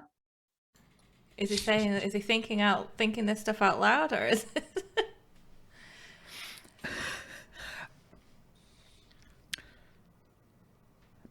Berin is going to pass. Berin's going to shout over to Visik. Visik, come here for a second. I can't quite see myself in the mirror. Visik quickly tucks something into his coat and comes trotting up. And then he looks at the mirror and he says, "Well, you're right there." Where? There. Right. And he's like pointing at your reflection on the open door mirror. Why don't we go investigate? I rolled a 1. This means the thing happens. Jeez. Oh man. I didn't think I'd be the first person to do this when I'm not actually playing my character. Fuck. Alright, what does that mean? Oh, okay, I gotta roll a d6 and figure out what happens.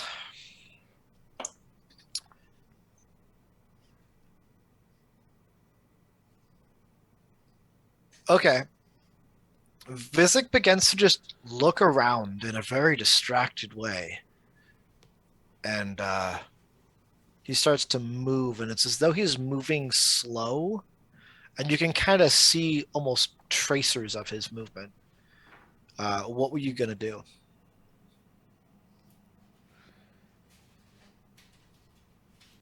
Who would be the closest person to me other than Visik?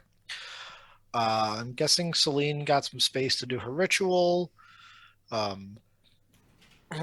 think that would Tara and Borstrad still be kind of trying to do something with the light on the outside of the room? Yeah, I think we'd still be in the doorway at the very least. So the two of them are the closest. I'm going to shout to the two of them, be like, I think I've broken Visik.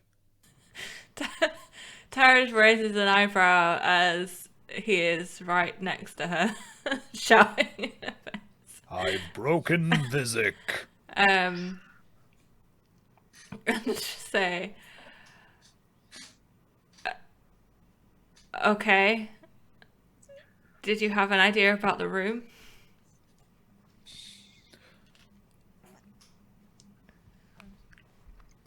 You do see Visik moving kind of in slow motion, and he is in the midst of a sentence, but it's becoming like a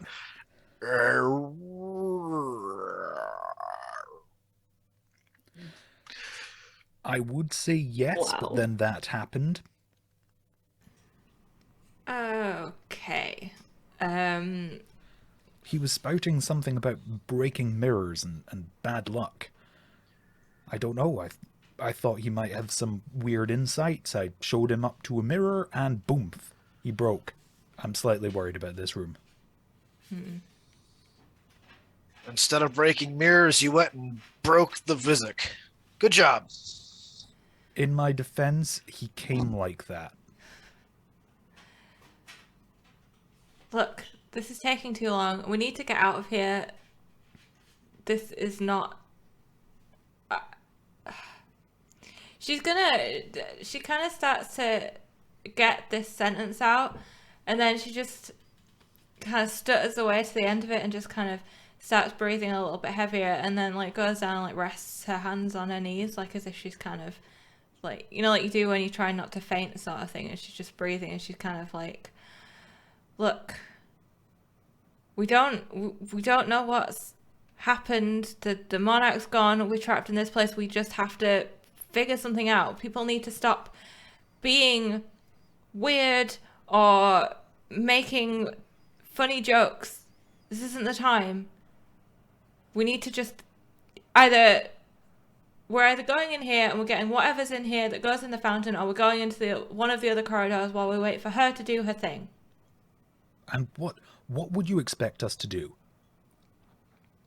What? We go into this room, what happens?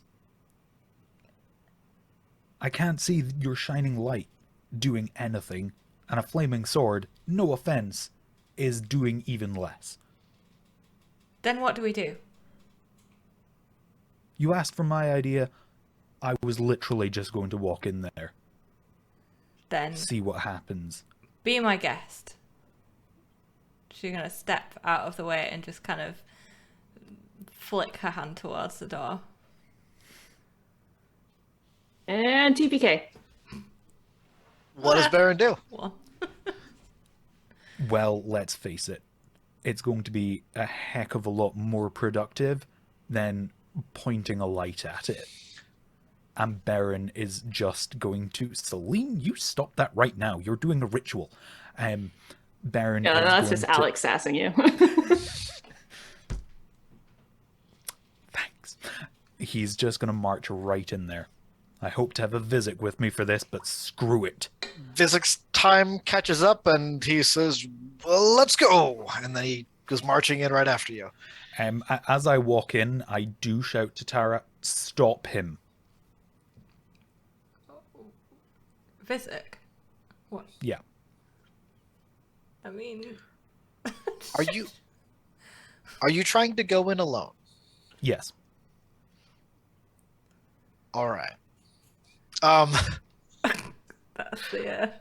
Opposing grapple checks as you attempt to grab Visik, or are you going to Well, leave him alone? I don't know. She's just kind of confused because he literally was just like, I hope to have Visik for this. So she's a little bit caught off guard as to why she's suddenly stopping him. I mean, Barstat might be more likely to try, but... I think don't that point think- Visik walks in. I don't yeah, think I don't you... think she would try, just because there's a little bit mixed messages. Does the door close behind both of us as we go in? It does not. And Borstad looks at Tar and says, "Do we go in too?" I mean, you can. I was going to wait and see what happened to them first. But I will stay Right. here and hold the door open. Like I said before, I think that might be a trigger Okay. point. So what are you going to do while you're in the room there? Great person in the room. It's going to be very, very difficult. So there's no mirrors on the floor. There's no mirrors on the ceiling. Am I able to walk directly to the center of the room? Or is Yes, this you are. the... Oh, I was not expecting that. I was expecting to take like 2 paces forward and then face plant mirror. Nope. This is not a mirror funhouse room. This isn't even that large of a room. Compared to the other rooms you saw, this room is pretty tiny. There's enough Okay. space for each of you to probably have stood on one of the wedges. So I will make my way to the center of the room, notice these wedges, and then kind of try to... Do they respond to my weight? They do not.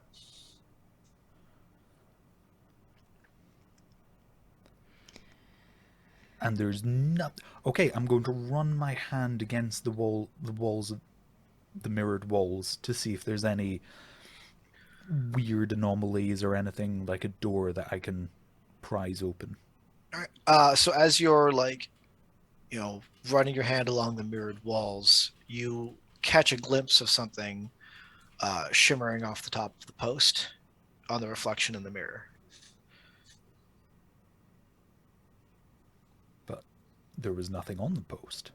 Nope. But if you look at the top of the post in the mirror, What do there I see? is a square amulet that is like reflective on its outer surface.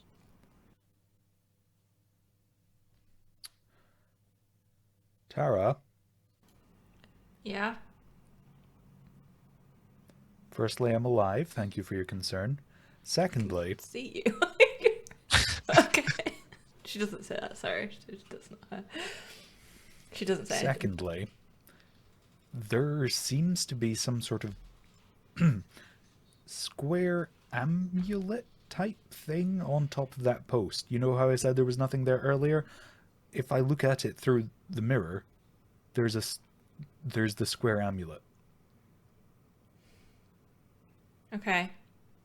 Well, perhaps we have to get it through the mirror somehow. They're solid? Yeah, I'm running my hands against them, and they seem to be solid. I wonder, Berin will turn round and run to the post and see if he can just grab it. You cannot. Your hand goes right through. And if you're looking at the reflection in the mirror, you see your hand pass right through the amulet itself. Okay, that is incredibly weird. Okay. So, 8 mirrors. The door is currently open, going on the theory that the door closing finishes the circuit. There are 8 of us here. Sounds like a mirror each to me. Well, that just makes sense. I guess we're all going in. Vorstad nods. Yeah, I don't see anything else we can do aside from sit here and gripe about this or go through one of the other doors. I interrupt Celine's ritual. Oh. Is she done? Yeah, it's taken us longer than 10 minutes to talk about this. Sure. Okay. So she completes the ritual and talks to something that no one can see. And does someone like catch her up to speed on what you figured out? You probably, yeah. you were sat, you weren't far away. I would just say you'd be over here, everything anyway. Able to figure it out? Sure. Okay. If that's what we have to do to make the thing appear, either that or that's what we do to trigger the trap that destroys us all. I guess I could instruct my unseen servant to close the door and open it again. Yeah, that's not a bad idea actually. If it can stay outside and you can keep. Oh, do you mean inside? On the inside or the outside? Either. I was thinking outside, but I don't know what it can do. Double Well, check on if that. you can keep concentration on it and you can keep in touch with it and keep it outside, then that's probably better, because if something in there dispels things or does something like that, it would be good to have a thing automatically opening the door for us. Mm-hmm. Yeah, it looks like it's not a concentration spell, just speaking. Okay. Okay, so that's what she'll do then. She'll instruct the servant to, when she gives the signal, to close the door and then to wait a certain amount of time and open it, or because I don't know, either she'll try and yell through the door to get it to open it, but she doesn't really know what's going to happen. Maybe tell it like the equivalent of like 3 rounds. So what's that, like 15, 16 seconds, something like yeah. Okay, that. I'll say maybe 30 seconds. Okay. Is that too long? Do 15 seconds. Die Whatever. very You guys give many me times. a time, and then we'll get. Okay. Borstat, steps in. This is the right thing to do, and everyone else kind of follows. Matthias is like, definitely a trap, definitely some kind of magical trap. This is gonna go well. I mean, Celine's not disagreeing. She's definitely like nodding. She's still going in. Who's the last person to go into the room? I mean, Tara, yeah, Celine. Tara can Probably, go. Oh, probably. Okay. No, whichever. Celine can go last. I don't know. Probably Celine. Yeah. Okay. You guys do the awkward thing where you're just like, Oh no. Yeah. I gotta talk to my servant. you do like the turn, and you don't even know exactly where the servant's at because it's invisible, and you're just like, Right. All right, so Celine's the last one in, and the door slams shut immediately behind you. And the 8 of you are in this small room with mirrors on the wall, and then you feel the room jostle, and you see the pole begin to shorten in the center of the room. It drops down to about 4 feet, and then the mirrors begin to spin. And I get to roll. I would like each of you to roll a d8.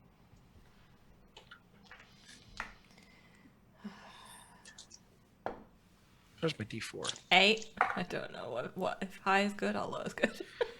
Just tell me the number. 8. Okay. 5. Right room. Here we go. Got an 8. Got a 5. Matt. Got a 3. Okay. Interesting.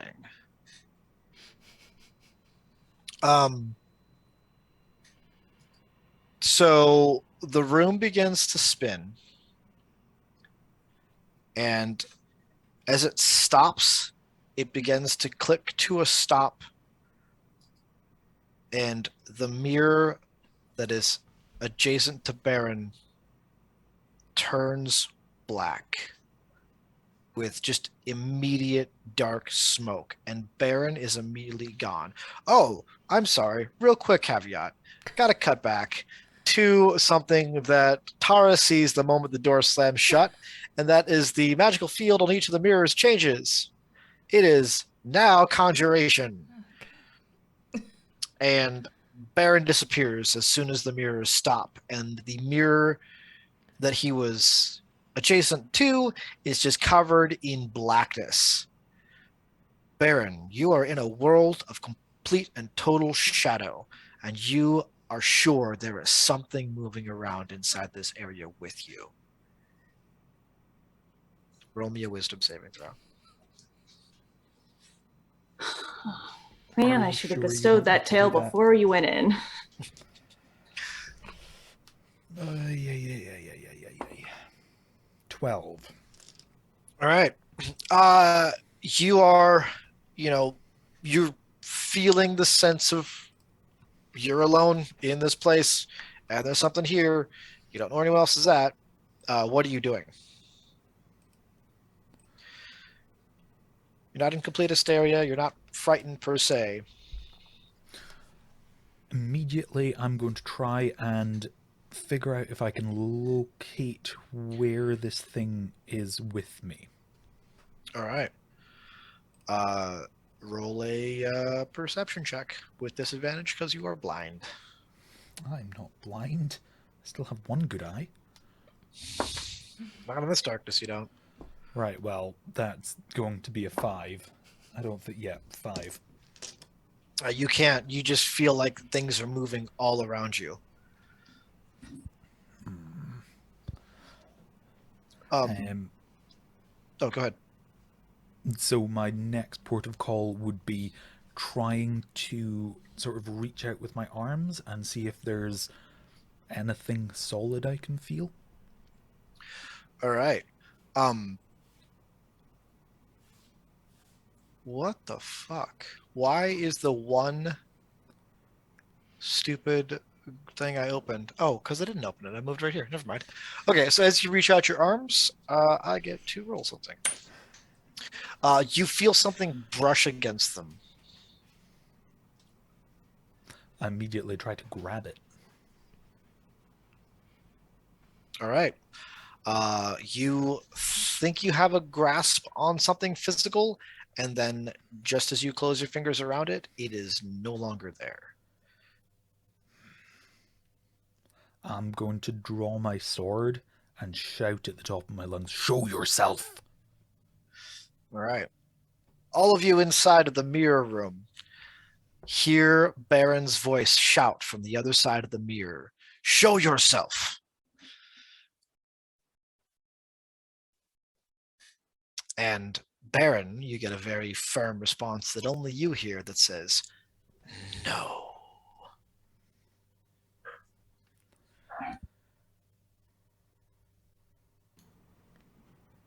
Baron's on the other side of that mirror. The rest of you guys are now aware of that. What are you going to do about it?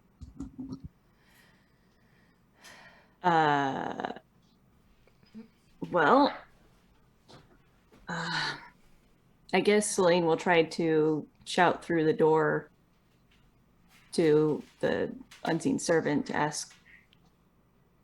No, I don't think so. If she starts to shout that, Tara will shout "stop" over the top of her giving that instruction. Okay. If you open that door and it stops all this, it could trap Berin in there forever. What if it resets everything and he's just gone? Fine. Celine will step off of her spot and go to investigate the Black Mirror. Okay. Make me an investigation check. What's Baron doing?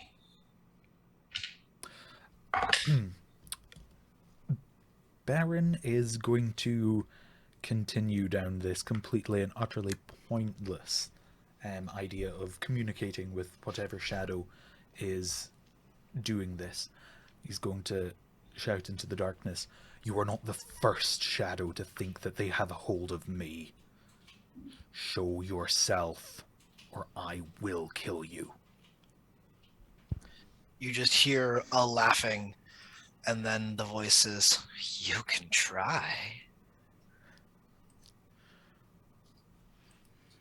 Well, I got a 10. come on then.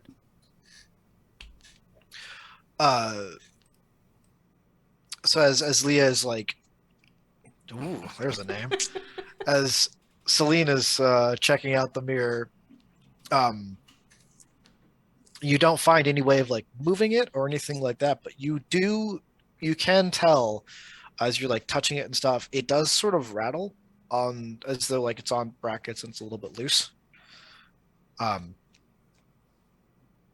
But aside from that, you don't see any way of you don't see any like incantations or anything that's going to like break whatever happened to draw Berin in there. Then she'll relate that information and say, I think this requires someone of magical persuasion to look at it. And she looks at Tara, who has been brandishing a wand and doing magic stuff. So Tara will go over also now that it's seemingly okay to leave your wedge. She's gonna go over to the mirror and sort of shout back through. Berin, can you hear us? Berin, not very far away from you, you hear Tara's voice, and you could even hear the sound of something banging against a wall. As you said, come on then to the shadow, right? But yeah. What are you gonna do now? Tara, don't try and find me. There is something in here with me. There's more reason to find you. But it might be dangerous. Oh, I am very dangerous. Tara will just say, I have seen worse. She's gonna reach out and try. Did Celine try touching the mirror already? Yeah, she touched it and found that it does kind of like give as though it's just a mirror bracketed to a wall. Okay. She's gonna continue chatting to Baron. Do you see the podium and the thing on the podium? There is nothing here, only shadows. Well, I have seen a few shadows myself. Tara's gonna try and see if she can. So it was like it was just give as if it was on the wall, not like give as in she could push through it, right? Right. Yeah, it's not malleable. It is still a very firm object. Breaking it's gonna be a terrible idea. Perhaps you can just follow our voice. What were you gonna do there, Matt? Fine. Keep talking. I'll see if I can find my way out. Oh, you're never getting out of here. Not like this. Not you. But I might. I might borrow your body while I'm at it. I hate to tell you, I hate to break your spirits, but there are much better bodies out there. You got the wrong one.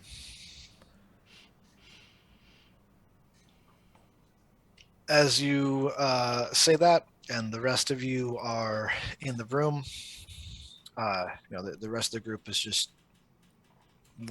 watching the two of you, and Borstead says, what if we just break it? I mean, that might be the easiest way to go. Might also trap him in there forever. That's possible. Hadn't really thought of that. And Artemisia says, do any of you have anything to dispel magical fields? Perhaps we can just reverse all this. Unfortunately not. And she begins to speak again, and as she opens her mouth, the mirrors start to spin one more time. Where are we? So are me and Celine on the same wedge now that Baron used to be on? Or have we yes. Sure, okay.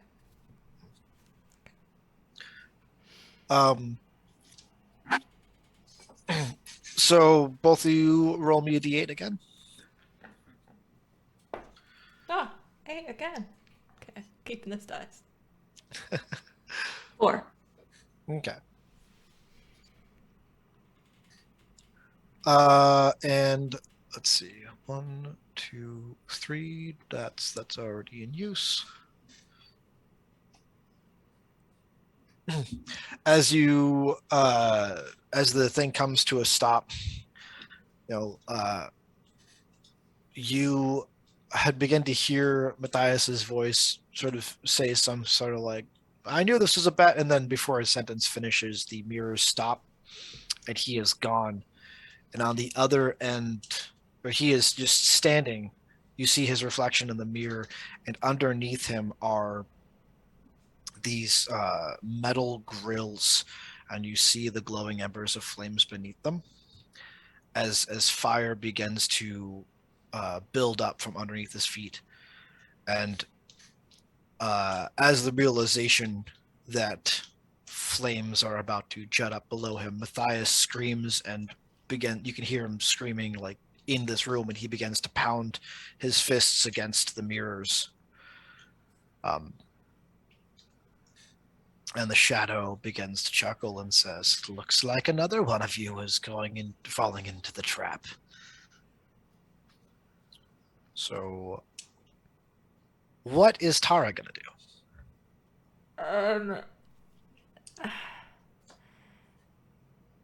She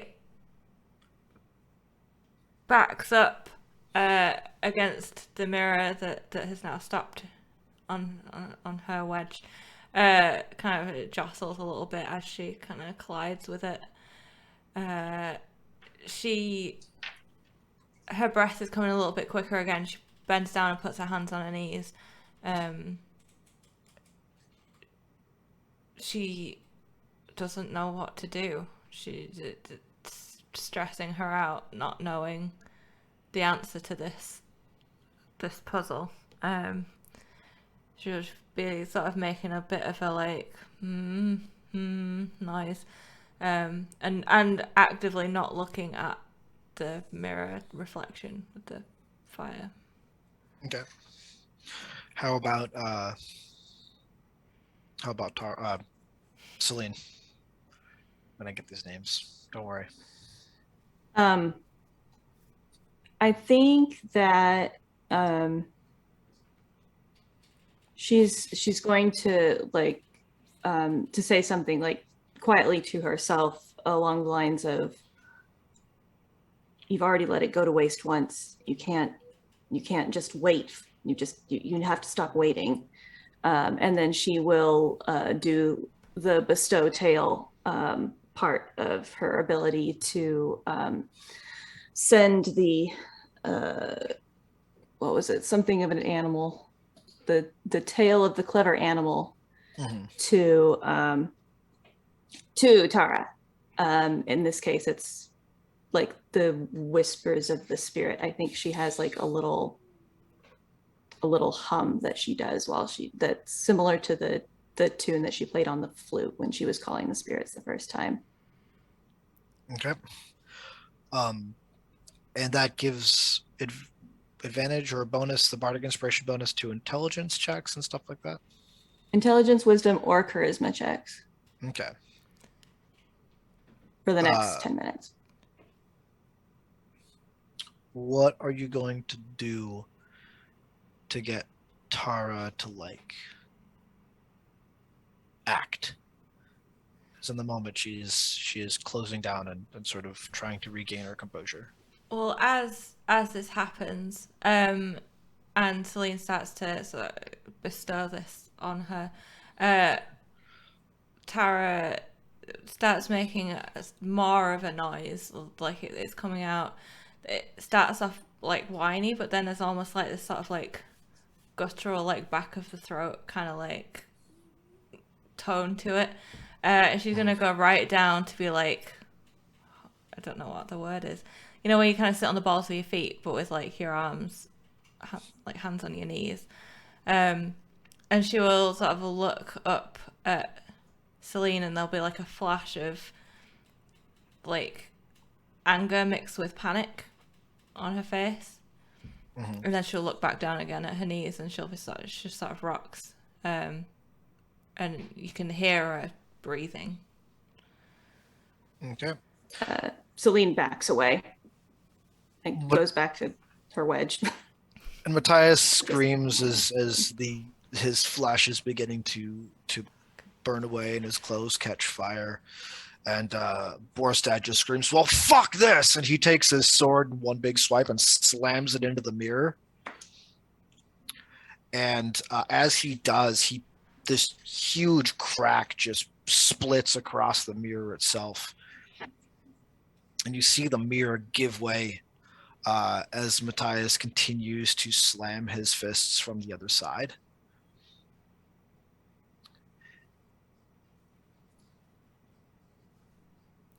Does it look like broken, or like it's opening up?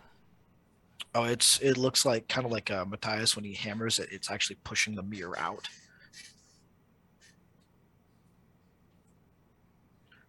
I probably wouldn't have Don't know what noticed that that, means. but well, I presume like you could maybe start trying to pry it open and get him out. I mean, yeah, I think at this point, the person who would notice if it's neither of you would be Artemisia, but does Celine notice?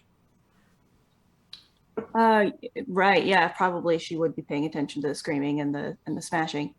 I also am kind of thinking I need to just roll a general intelligence check to find out if she's smarter than Alex is. But tell me what I should be rolling. General intelligence is fine. I don't know if you want to tack on something that seems fitting. Be my guest. Maybe Arcana, since it's a magic thing. Magic trap. Sure, I'm gonna guidance myself in advance. Okay.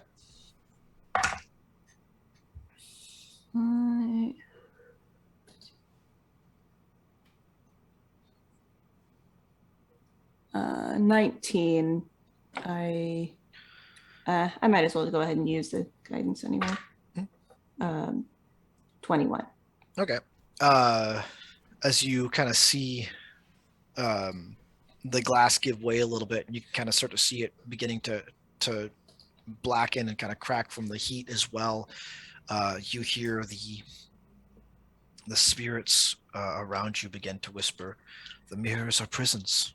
Break them from their prisons. It's the only way." Oh, then it sounds like we have to break the mirrors. Or All right. Say that break out the loud. mirrors free from the walls. Yeah, and she sounds like she's responding to a conversation that it did not actually happen. Tara will look up again at this sort of instruction, and she will stand and just spin. Well, actually, I say that where is Beren's mirror? I mean, if it works, it could be right next to you if you wanted to do kind of a cinematic. Yeah. Cool thing. She stands and turns and just punches a fist into the mirror, harder than you would probably expect from looking at her. And as she does this, like that guttural noise again that comes with it. Yeah, your fist slams into the mirror, and as soon as it does, the mirror just shatters, and this shadow just pours into the room for a minute, and then it sort of like just evaporates after coming out like flowing water. And Berin, you fall from where you were standing, kind of like interacting with this shadow or shit talking this shadow, and land on your knees in the octagonal room. And you can hear the shadow whisper in your ears. You fall out of the mirror. "Oh, you're not rid of me that easy." And then as it finishes that sentence, it sort of like chokes and starts to make a guttural noise. What are you gonna do?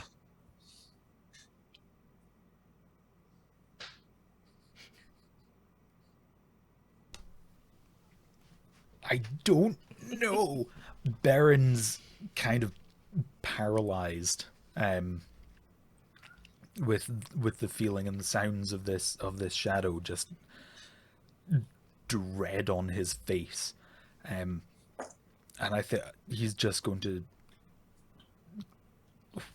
whisper, "Get it off me, get it off me, get it off me, get it off me, it's still here, get it off me." So As you are saying that, you can see your shadow on the floor being reflected by Tara's light and the light of Borstad's sword, and you can hear Borstad screaming and slamming, and you see as your shadow is actually two shadows, and then one just lurches out and grabs the other, and they coalesce and become one. And then there's the sound of shattering glass and a thud as a body hits the ground. And then Borstad just starts screaming, "Oh fuck, oh fuck, oh fuck!" And Amelia pushes him aside and says, "Is he dead? Get out of the way!" Celine will pull herself out of her situation that she's in and run over there also. So while you have been working this out, the fires have been building and building in Matthias's prison, and his flesh has been badly burned. And by the time Borstad finally finishes the last blow to shatter that mirror, the body that falls out is no longer moving. Well, that doesn't mean that he's dead. It just is highly likely. I don't have. I'm just going to do a medicine check. Okay. Yeah.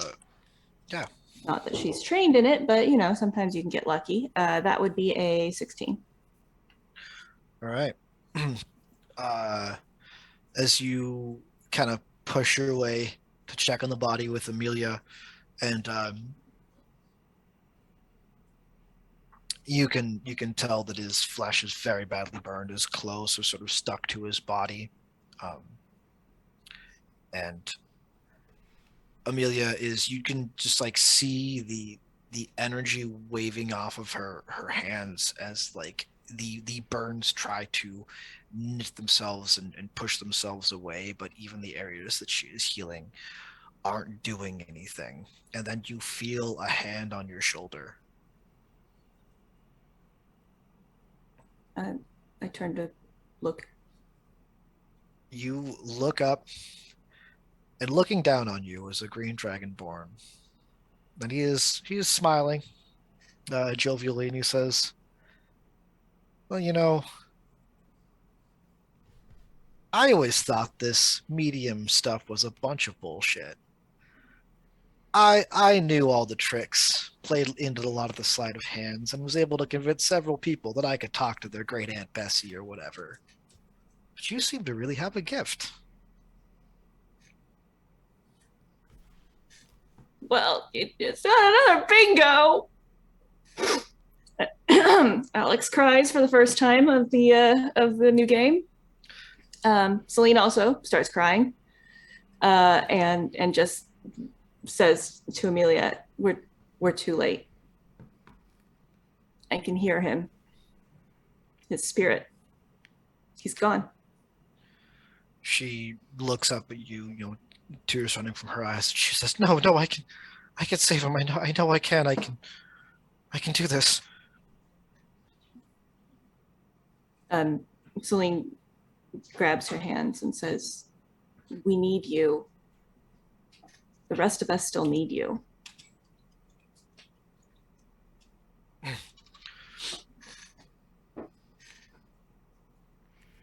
She just nods.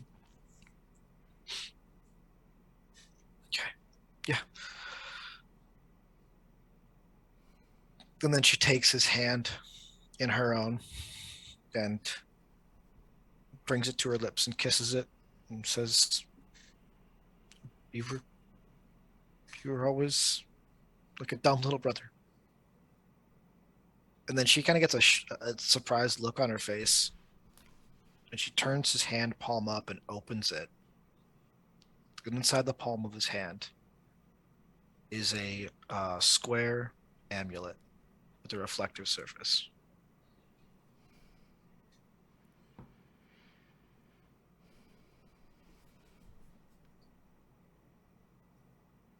don't like that kind of sacrifice. I don't like this at all. Is the spirit of Matthias still like over Celine's shoulder? No. He was there for the guidance. So she'll kind of back away from the body and from everyone and kind of just like slump against the wall. As you slump against the wall gives behind you and the door creaks open into the courtyard.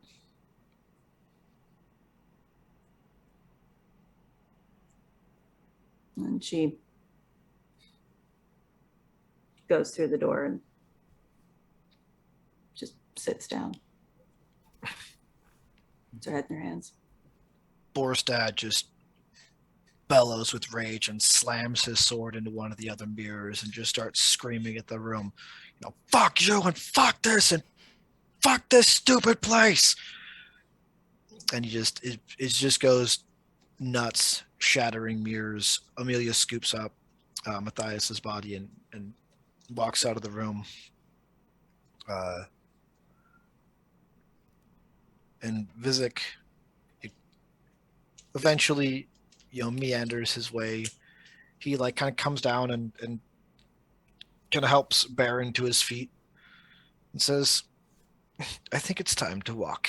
The other one is quite angry.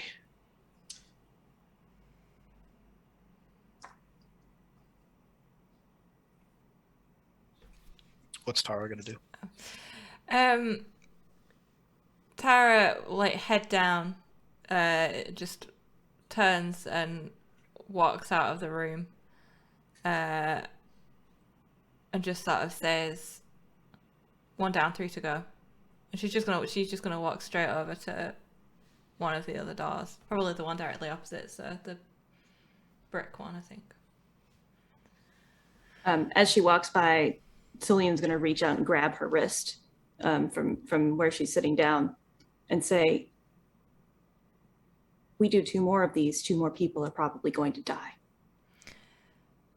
Tara snaps her head around and leans down closer to her and just says very quietly, and if we all stay here, how many of us do you think will die then?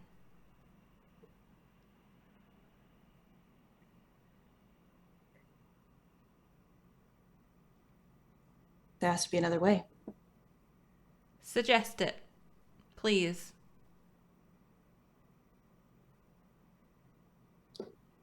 Climb these walls, fly out the top of the building.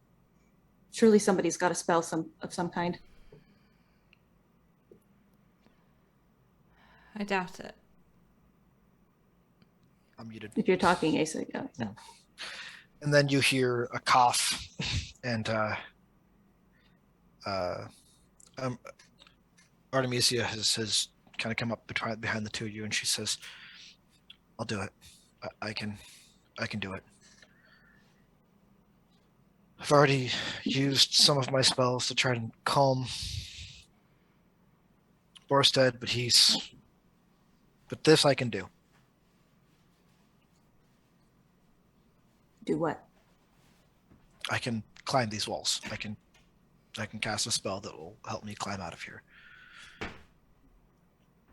And she looks up at the walls, and it seems as though they might have even grown taller since the last time you were here.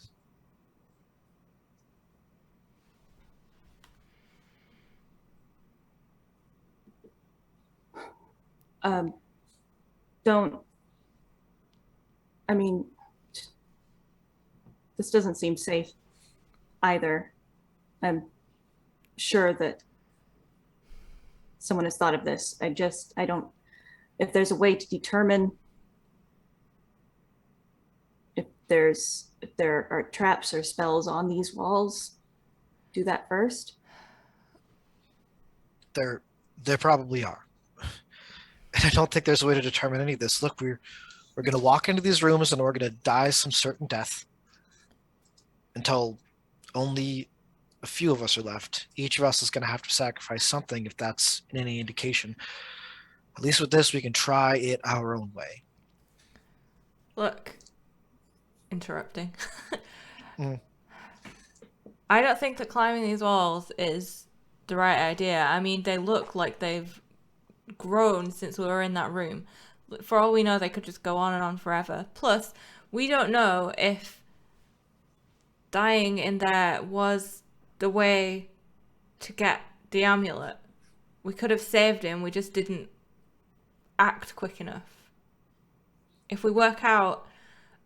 I mean, realistically, I mean, thinking about it, why did it take us so long to even work out that, 8 wedges, 8 mirrors? I mean, something was going to happen like that. If we just think about it, certain death it's not necessarily certain death.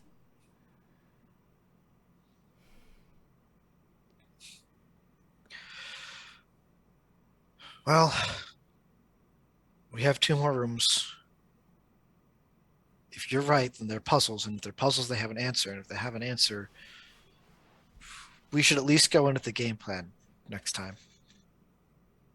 Agreed. So we've got chasm with a bridge, and we've got hallway with what I'm presuming are some sort of projectile things that are going to come out of those holes, if the ball bearings are anything to go by.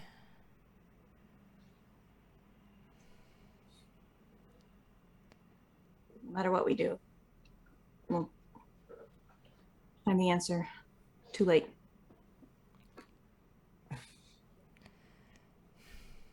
Celine stands up from the wall and looks forward, or walks forward without looking at anyone, and says, "The bridge, then?"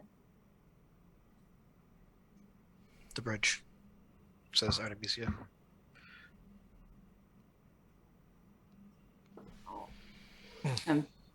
Celine puts a hand on Artemisia's shoulder. I can talk. Puts a hand on her shoulder and says, I'm sorry I called you a condescending bitch in my head multiple times, constantly, and then gives her guidance. She says, well, I'm sorry I called you a short, ugly, no good. I said a lot of things too in my head.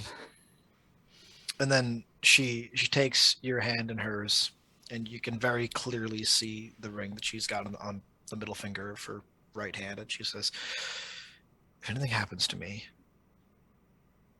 take the ring back to my parents. Let them know. Celine holds her hand up with her ring. Does she recognize Artemisia's ring at all?